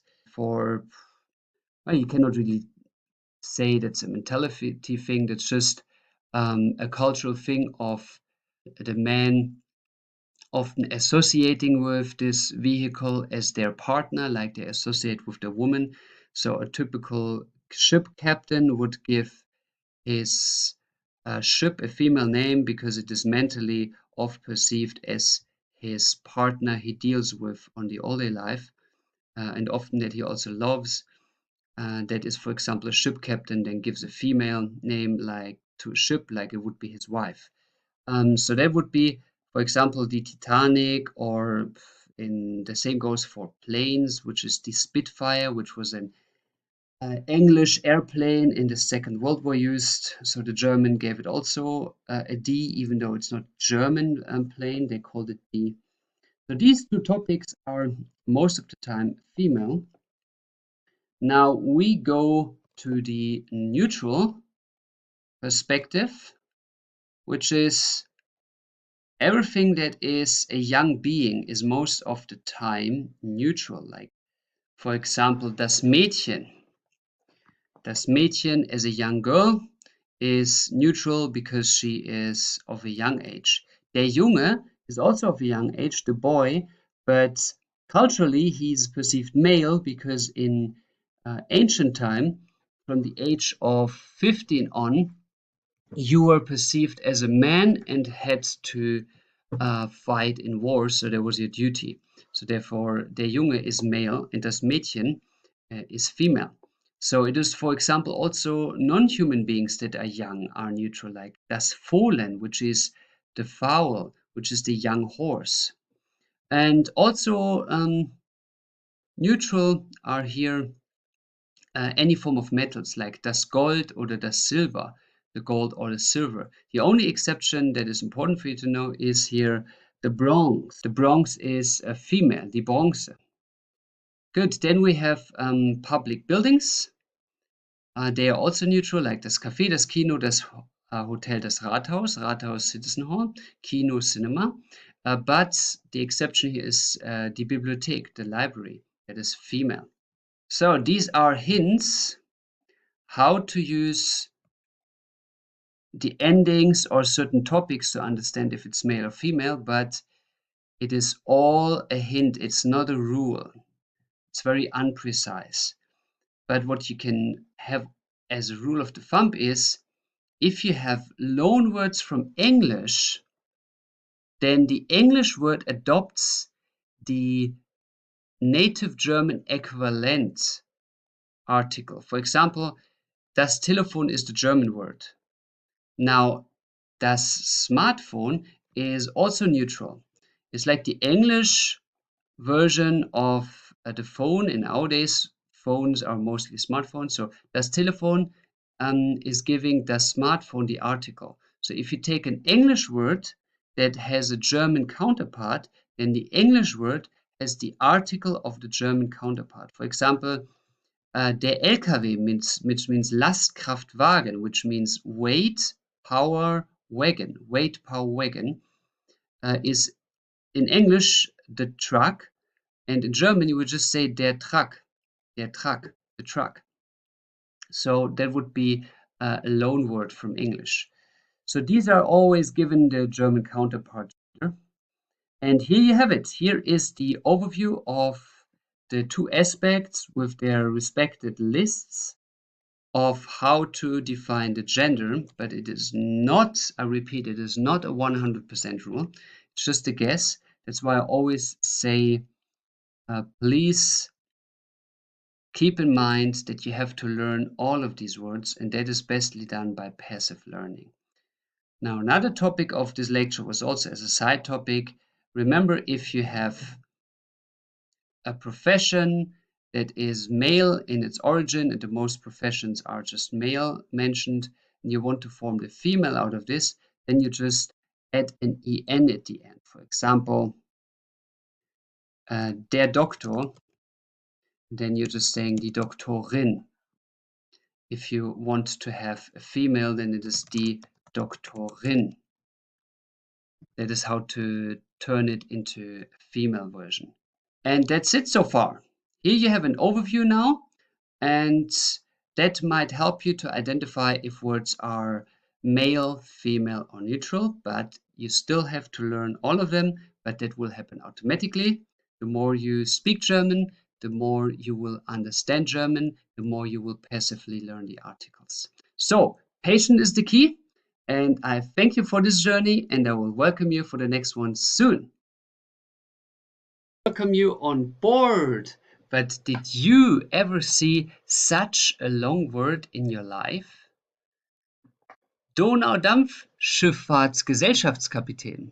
Donaudampfschifffahrtsgesellschaftskapitän. Yes, that is indeed one word. And German is notorious for creating such long words. Now look, this is indeed one word, which means the river name Donau. Donau is a river in South Germany. Then Dampf is steam, Schiff is ship. So Donau River Steamship. Then Fahrtgesellschaft is drive society, and Kapitän is captain. So in total it means it is a captain of the Donau Steamship, like steam driving ship association, which is in total 1, 2, 3, 4, 5, 6 words. 6 words in one. And there is even a competition in Germany in which people form the longest existing possible word. So every year they're meeting to form the longest possible words that you can form in the German language. And if I remember correctly, there were words that had over 20 words in one combined. Now, this is the art of word combination in the German language, while what is now strange here is this in red marked S. Do you see here the S? Now, if you have Schifffahrt, ship driving, und Gesellschaft, society, there is no natural S at the end of Schifffahrt or at the beginning of Gesellschaft. And the same is with captain. It's captain, Kapitän, and not Skapitän. It's captain.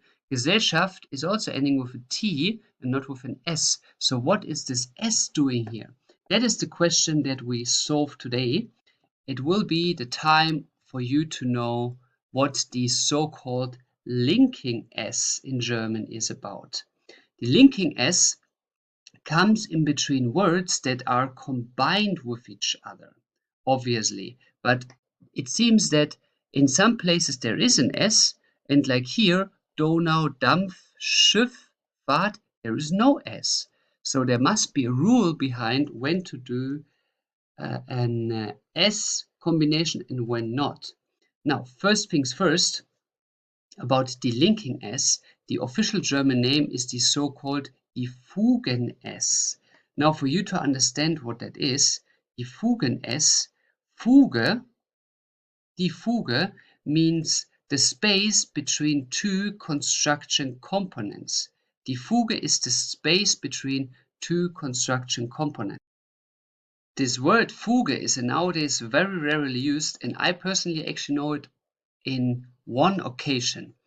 In Germany, if you construct houses and you are putting tiles in the bathroom, you know, tiles are those stone plates that you put on the ground in the bathroom to make the ground water resisting or looking good. So these are tiles, and now those thin stone plates. Now, if you have tiles and you have many of them next to each other, then, okay, this tile is not looking that tileish. So here, if you have tiles, then in between the tiles, this is what you call the Fuge space, where you put the Fuge material. So you put there material that the tiles glue with each other. So that is the only usage where I nowadays know Fuge to be still used, but probably it's used in other handcraft related areas as well. So the Fuge is the space between two construction components, which makes sense to call this the Fugen-s because the S is here combining the two words, so two different construction components in the grammar.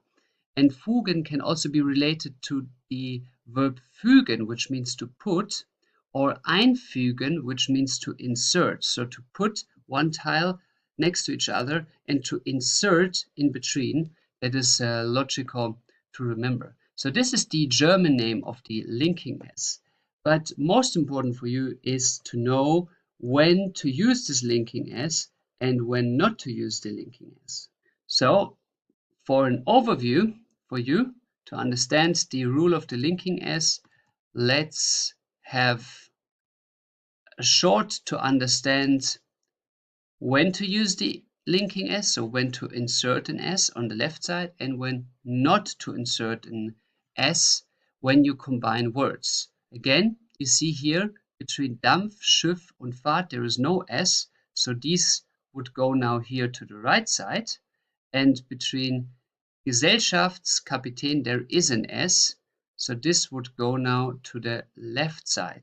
So now we need to know why here is an S written and why here is not an S written. And these rules we're going to list in an overview. So there are two blocks in each side.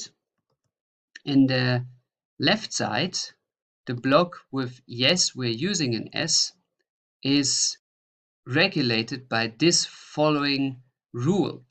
If the first word that is to be linked is ending with one of these endings like tum, ling, ion, tät, then you have to add an S. Let's go over them systematically. For example, das Eigentum, the ownership, das Eigentumsrecht, which means the property right or the copyright, you are adding the Recht, which is the right, and here you are adding the S, as you see. Eigentum plus S, because Eigentum ends with a tum. So if the word is ending with a ling, like der Frühling, the spring, then you also add an S, like the spring festival, das Frühlingsfest. Or words that end with ion, like das Stadion, the stadium, they are also with an linking S, like for example, the stadium entrance, der Einlass, or die Qualität, tät ending, the quality, Qualitätszertifikat, so here quality certificate, or Heit, Gesundheit, the health, and das Gesundheitswesen, the healthcare. So here linking as required. Die endings with Schaft, like Eigenschaft, the characteristic, like Eigenschaftsprüfung, the characteristic examination, needs a linking S. Aussicht, the view, the Aussichtsplatform, the viewing platform, linking S.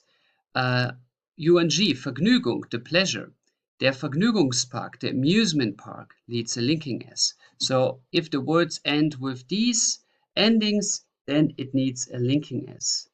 And the second category of when to use a linking s is here, when the first word, the left word, is a verb in the infinitive, and in addition with a noun, you need a linking s. For example, essen, to eat.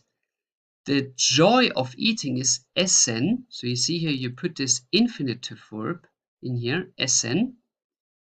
And then you add an s plus a noun, like here, joy. The joy of eating, Essensfreude. So again, you're having an infinitive verb like essen. Then you add to the infinitive verb an s and add the noun, Essensfreude. The same, for example, leben, to live, Lebensängste, fears of life, or wissen, to know, der Wissensdurst, the thirst of knowledge. So here again, infinitive plus s plus the noun. So this is how you can create words with a linking s.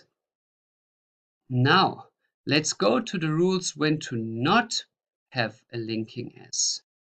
So this rule is also in 2 blocks. The first block is if the word is feminine, so female, so die, has not an ending like in number 1, which is this one.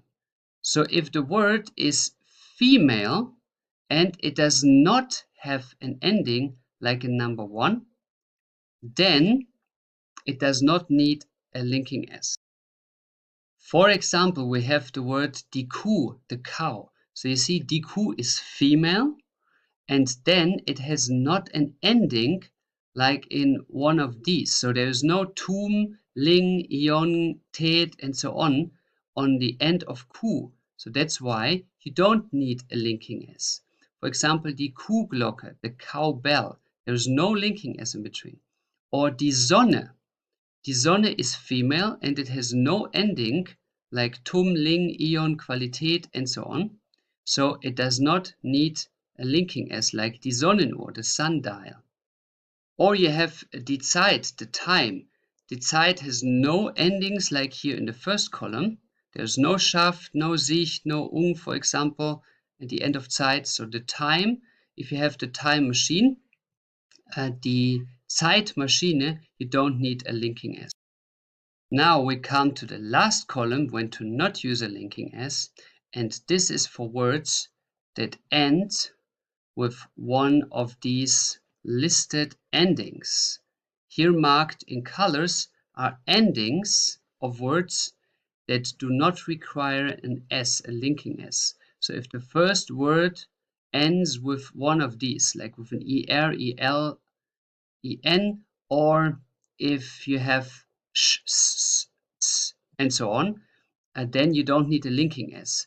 Now, it should be kind of logical that you don't need a linking s if you already have an s ending, or a sh ending, or a ts ending, because they all are, from the, I mean, an s is of the sound of s, so you don't need the linking s, but all the others are not s, like ts or sh, but they are having the common root like an s. So it is pronounced quite similar, so you don't need a linking s. Imagine you would say sh, like sh, or ts.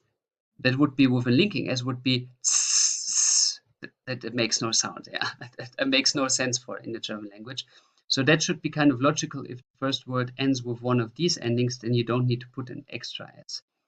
Now, if the word ends with one of these, then you also don't need to put an extra s. Let's have an example. Der Fischer, the fisher, die Fischerhütte, die Fischerhütte. So here's no linking s, the Fisher cabin. So that's er example. Then der Zettel, the note paper. For example, die Zettelwirtschaft, that's a German saying of a paper mess, you know. Wirtschaft means economy, so an economy full of papers, which is like a mess of papers. And we Germans, even though there is this prejudice of German being very modern, Unfortunately, that's not the case concerning modern IT technology, and German is far, far behind the development level of advanced states concerning the IT technology. So indeed, German companies, for example, and I'm not joking, are still working most of the time with papers, most of the time. Some companies are even so far back, they only write letters instead of emails. It's not a joke. I have seen this hundreds of times, and that is a huge problem, a huge problem. So don't wonder when you're in Germany if your requests of any bureaucratic task to the state takes ages, because they are sending seriously letters, and that can take, now I want to give you the most gruesome example that I ever experienced. When I did my tax report in 2010, I sent my tax paper in and received the answers, hey, you have to pay back a ridiculous sum of 50 euros or something. Which at that time it was worth it was a very small sum. So I calculated everything again and said, hey guys, that was miscalculated. So I sent back the letter and said, I don't have to pay this 50 euro. Look at the calculation. I sent you an Excel file by paper because, as I said, some of them don't accept emails, so you have to send them the Excel file via paper. It's not a joke. Yeah, that's not a joke. And I sent this in 2010. And I received the answer in the third quarter of 2013. 2013. Yes, you heard correctly. They needed, seriously, almost 3.5 years to answer. 3.5 years. Now you're thinking, how the hell is it possible? Well, if you're living in some state with high bureaucracy and, for example, old bureaucratic systems, that might be not so unlogical for you, even though 3.5 years is, by any standards, extremely long. But you wonder how that works. It's actually not that difficult to understand. It is not that you send a letter there and then the letter is sent back to you. It is that there are hundreds of processes in between where everybody sends each other a letter. And everybody takes their time, and everybody, like especially bureaucrats in Germany, they have a lot of rights, which makes them pretty having the mentality of sometimes not giving a fuck about their work results. So they just take their time. And then it happens that in between the letter is sent to a wrong institution, and it's resent, it takes a week and so on. So that can take ages. I had, for example, recently an emergency situation, or let's say emergency, it wasn't an emergency, but I needed a new credit card because the old one was gone. I had to replace it, and I mean the credit card is kind of useful. I was lucky because I have reserves and I have other, I had other possibilities to pay cash, but still it took, for me to receive the credit card, took seriously 2 months. 2 months. And it was not the failure of the bank alone. The bank was working actually quite fast. I mean, it took them 2 weeks to work on that, which is quite long, but at the moment was a corona situation. They had some overload of work, which is not an excuse in my eyes, because banks should work very fast. It's about money. People need that on an all-day basis. But still, in total it took them 2 months. So I was calling permanently, hey, what is wrong with your Zettelwirtschaft, with your paper mess? And it was that they sent this, then they sent it wrong to the wrong address. Then I was going abroad, so they had to send it after because they were not fast enough to send it within Germany. Then in Germany there was out of nowhere a boycott of the mail system.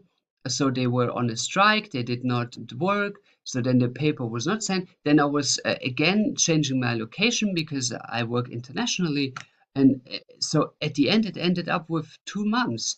So that is an important thing for you to understand, that when you're working with German bureaucracy, or in general with German business, it can seriously take long. And that's why we Germans call this a Zettelwirtschaft, paper note economy, which is a paper mess.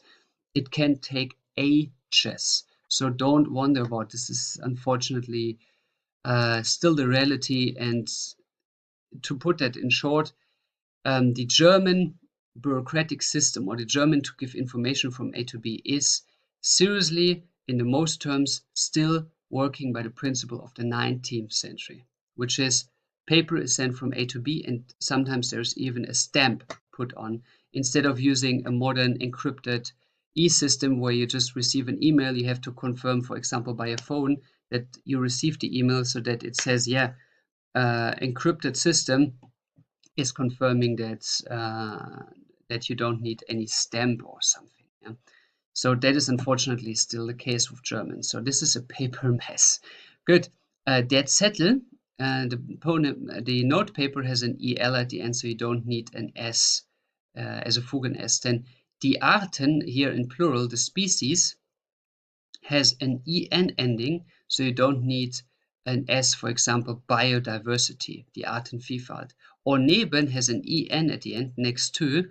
The Nebeneffekt, the side effect, does not need an s in between.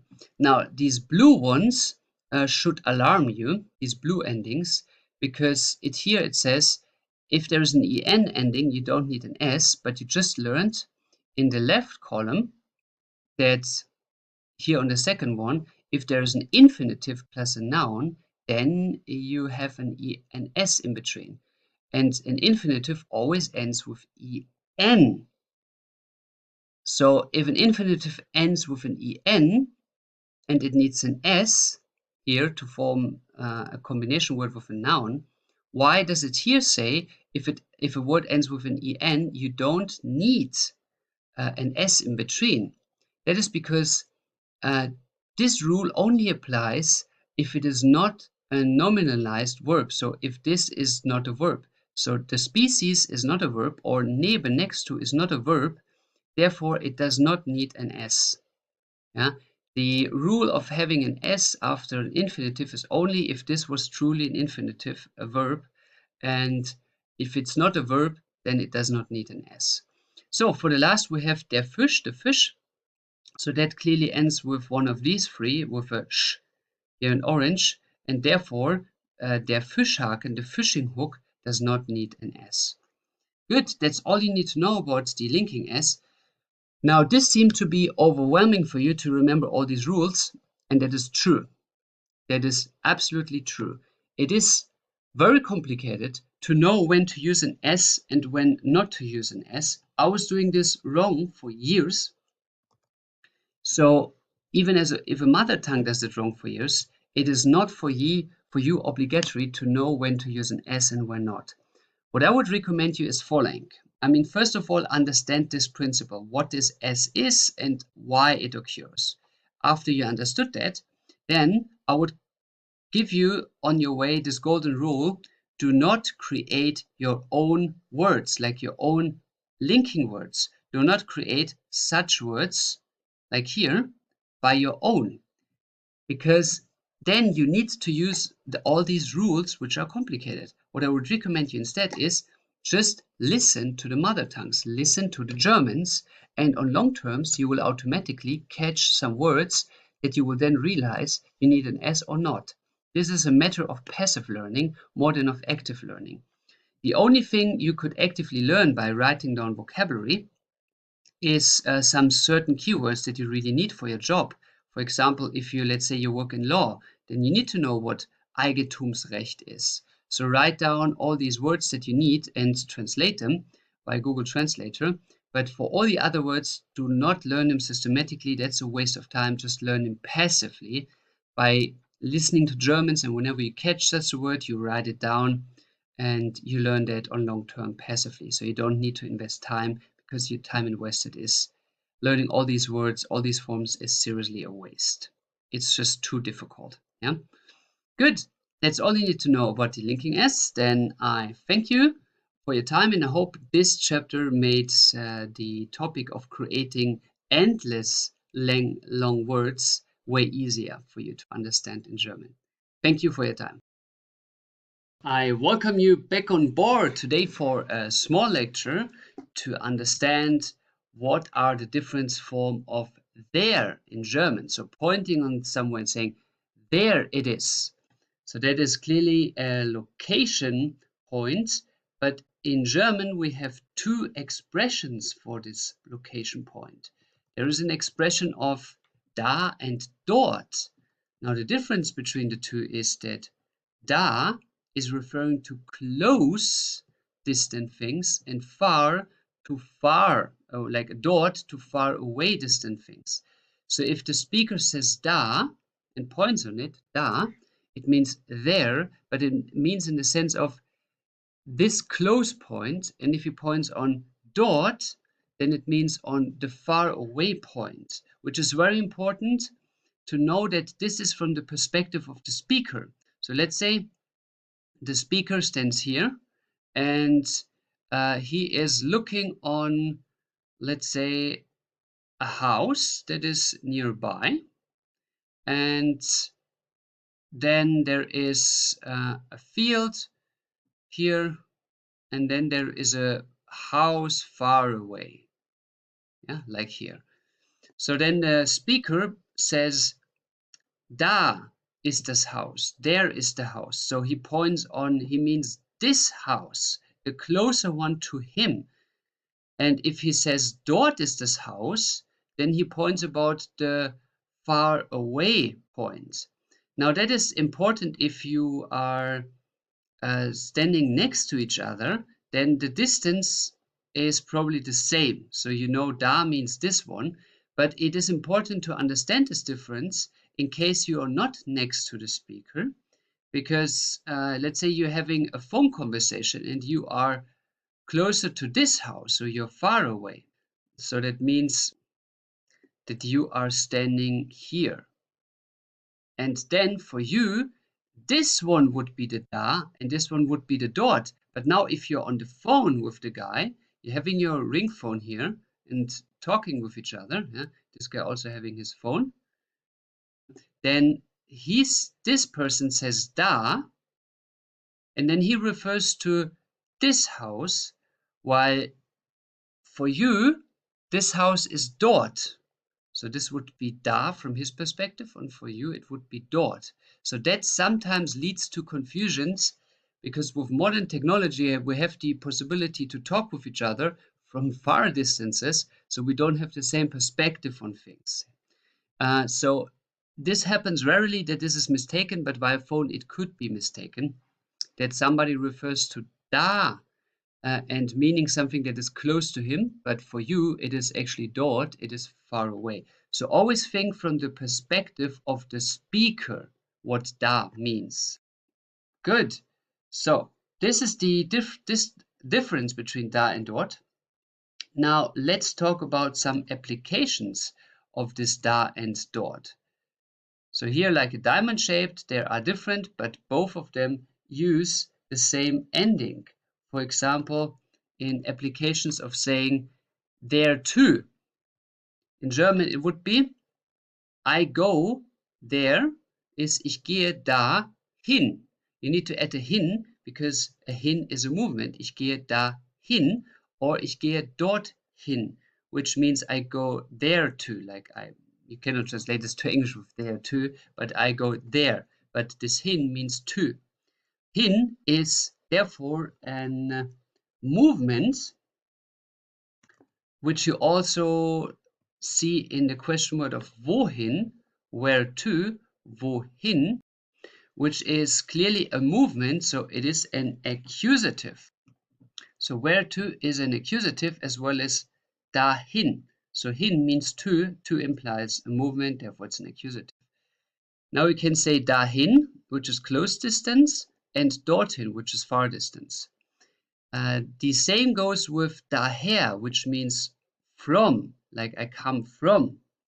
Daher, ich komme von daher, I come from there, close distance. Ich komme von dorther, I come from there, far distance. For example, let's say you stand on a map, a world map, you have whatever, you have America on the world map, like here, with Mexico here and South America.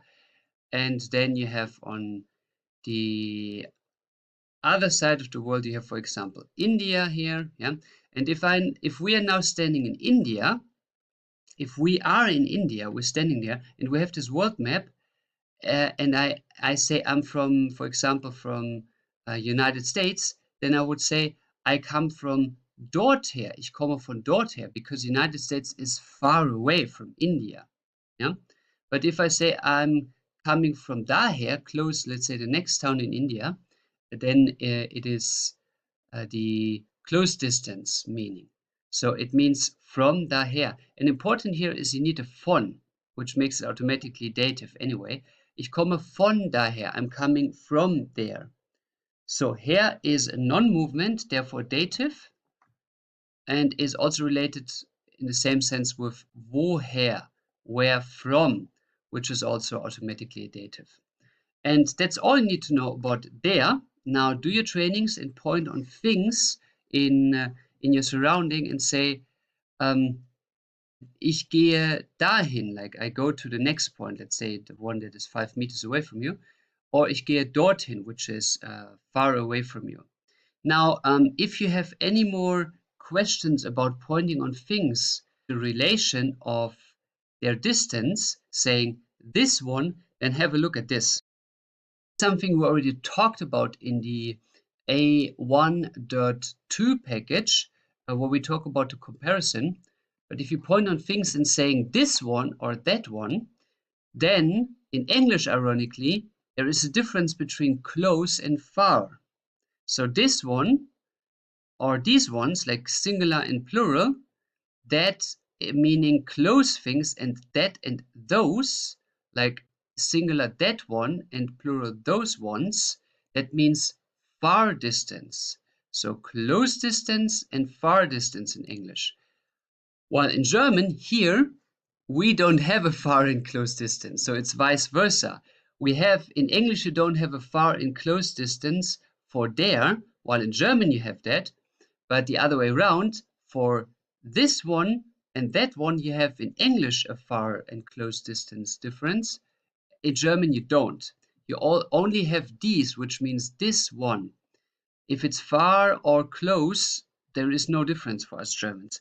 And these is added with the endings of the adjective. Here, like some examples with what can be added. For example, you have dieser Mann, this man, das ist dieser Mann, nominative, that is this man. Or das ist diese Frau, that is this woman. Or ich sehe diesen, I see this man, which is accusative. Or dieses Kind, yeah. So these are the endings you can add on these. So now you have the understanding that in English, there, in German has two ways of being said, by far and close distance, and the English far and close distance, this or that, has only one translation in German, which is not taking care or describing the far or the close distance. That is all you need to know about these forms. Now do the training further, and you can now also point on things saying this one, yeah, but there's no distance difference in German. Good. I hope that helped you to clarify this small issue. I thank you for your time, and I'm looking forward to welcome you aboard soon again. I greet you for a small lecture today about the confusing word noch. A lot of people always have a lot of questions about noch, which I can understand you having questions as well, because it is a very confusing word. We are going to list the 5 most important usages of this word noch in a simple way. But first things first, what is actually the origin? What is the history of this word? Why is it existing? Now look, in the old German way, like the way Germans spoke 1000 years ago, the noch had actually 2 words in it. So the noch consists of 2 words that melted with each other. It is the so-called nu or nun and an h in addition. Now nun is still used in German, which means now. Nun. We Germans in official High German say jetzt, which means now, but nun is more a regional word for saying now, which is very close to English. Now, And you can find this noun also in other Germanic languages and their former influential zones, like in Scandinavia or in the Baltics, they often say nu. That comes because of the strong Germanic influence by trades, by merchandising. So nu is a very popular word, which is basically jetzt. And then on the other side, we have just the h, which comes in to make it very short, in a combination that means also. So noch in the ancient form meant now also. And now also is like, it's not really saying anything, isn't it? It just says something is now. And it is culturally mostly used as a fitting word. It is if somebody comes into the room and you just don't know what to say. But because of politeness and because the situation is awkward if nobody says something, you're saying nun, or in the Baltics you sometimes say nu, or in Scandinavia as well, no. So it is basically a nonsense word that is just to make people saying something, otherwise they feel awkward. So that is the origin of this word, but in German it developed some serious meanings. And the 5 most important meanings I list here that you should just learn because they have a serious meaning, an important impact on your life. For example, if I say noch nicht, the translation of noch nicht would be not yet, not yet. For example, how would you translate did you see him? Not yet would be the answer. Is like, hast du ihn gesehen? Did you see him? And somebody says, no, not yet, noch nicht. Noch nicht, not yet, noch nicht. Then the second important one is noch ein. Noch ein. So noch in combination with and can have all forms, like noch, for example, noch ein Bier. That would be one more beer, please, like at the bar. Noch ein Bier, one more beer, please. Noch ein Bier. It can be also noch ein ice cream, one more ice cream. So you have eine, or es gehört noch einem Mann. It belongs to one more man. So einem, that would be dative. So every form of the form that you can imagine, plus die noch. How would you say in English noch kein? So there's basically an ein in here, yeah, with a K, noch kein. And that would be not yet whatsoever. For example, noch kein Kind, not yet a child. Like, wir haben noch kein Kind. We don't have a child yet. So it is yet So if you have kein, then there is the aspect of yet. It means until now. In Germans, we don't use this yet in that form. It's just the logic of the word. If we say noch, which means like until, and then kein is like until, here it is not so that means until here it's not yet so that would be translatable as not yet. So German may sound strange in the translation to English, but actually here the English translation is the unprecise one. In the German logic it is more precise. We say noch, like until, yet, not so until yet there is nothing, but in English you need an extra word here, because in the original meaning it would be actually just not but by the English sense you put in yet. So the translation is not yet How would you, for example, say we have not yet a car? Wir haben noch kein Auto. We have not yet a car. Wir haben noch kein Auto. Then another one is noch nie. Noch nie. Nie. How would you translate nie? In English that means never. But if you translate it from German, it actually means not ever, or until now, not ever. So not ever, the logic is never, never, noch nie. For example, how would I say, I never swim in a river. Ich habe noch nie in einem Fluss gebadet, or ich bin noch nie in einem Fluss geschwommen, or I never ate an ice cream, or I never eat an ice cream. Ich habe noch nie eine Eiscreme gegessen. I never ate an ice cream. Ich habe noch nie eine Eiscreme gegessen. Okay, and then for the last important thing, it is haben plus noch is still have in the translation. For example, if I ask you, hey, you want to have a beer? And then you're saying, no, I still have like half of a glass. I still have. Ich habe noch Bier. Ich habe noch Bier. So I still have. Ich habe noch Bier. I still have beer. So these are the 5 most important usages of the word noch.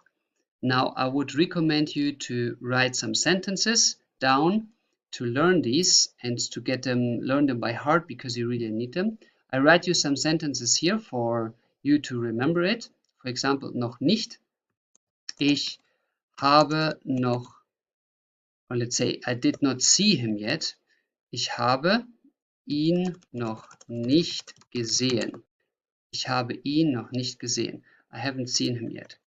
So then let's go with this example. Ich habe ihn noch nicht gesehen. Then for the next, noch ein. For example, I want one more beer, please. Ich will noch ein Bier. I want one more beer, please. Ich will noch ein Bier. And if you're polite, you say, ich möchte. I would always recommend you to be polite. So, ich möchte noch ein Bier. How would you say noch kein? Let's say by the example, I have not seen a bear yet. Ich habe noch keinen, because to see, ich habe noch keinen Bär gesehen. So to see is accusative, so therefore you need here keinen Bären. Ich habe noch keinen Bären gesehen. Okay, ich habe noch keinen Bären gesehen. And then noch nie, which is never. How would you say I have never driven a tank, for example? I have never driven a tank. Ich habe noch nie einen Panzer gefahren. Ich habe noch nie einen Panzer gefahren. I've never driven a tank. And for the last is habe noch, like if I still say I still have, let's say, gasoline. Somebody asked me, hey, do you need gasoline? And I said, no, I still have, it's fine. Ich habe noch Benzin. So I still have it. Now what you realize with all of this, it is that noch is always standing in the past, in a past sentence, because it means not yet. So until now, it is not yet, but in the past it was. So noch is, okay, not all of the time, but often it is used in the past sense. Like here, for example, this is an example where it's not used in the past sense. Ich möchte noch ein Bier. I would like one beer more. There you don't use in the past tense, but you can also use it in the present. But most of the time it has anything with not yet, and that means it stands in the past. Good. These are examples of noch. Now please write down 5 sentences for each of the examples. So 5 to 5 means 25 sentences.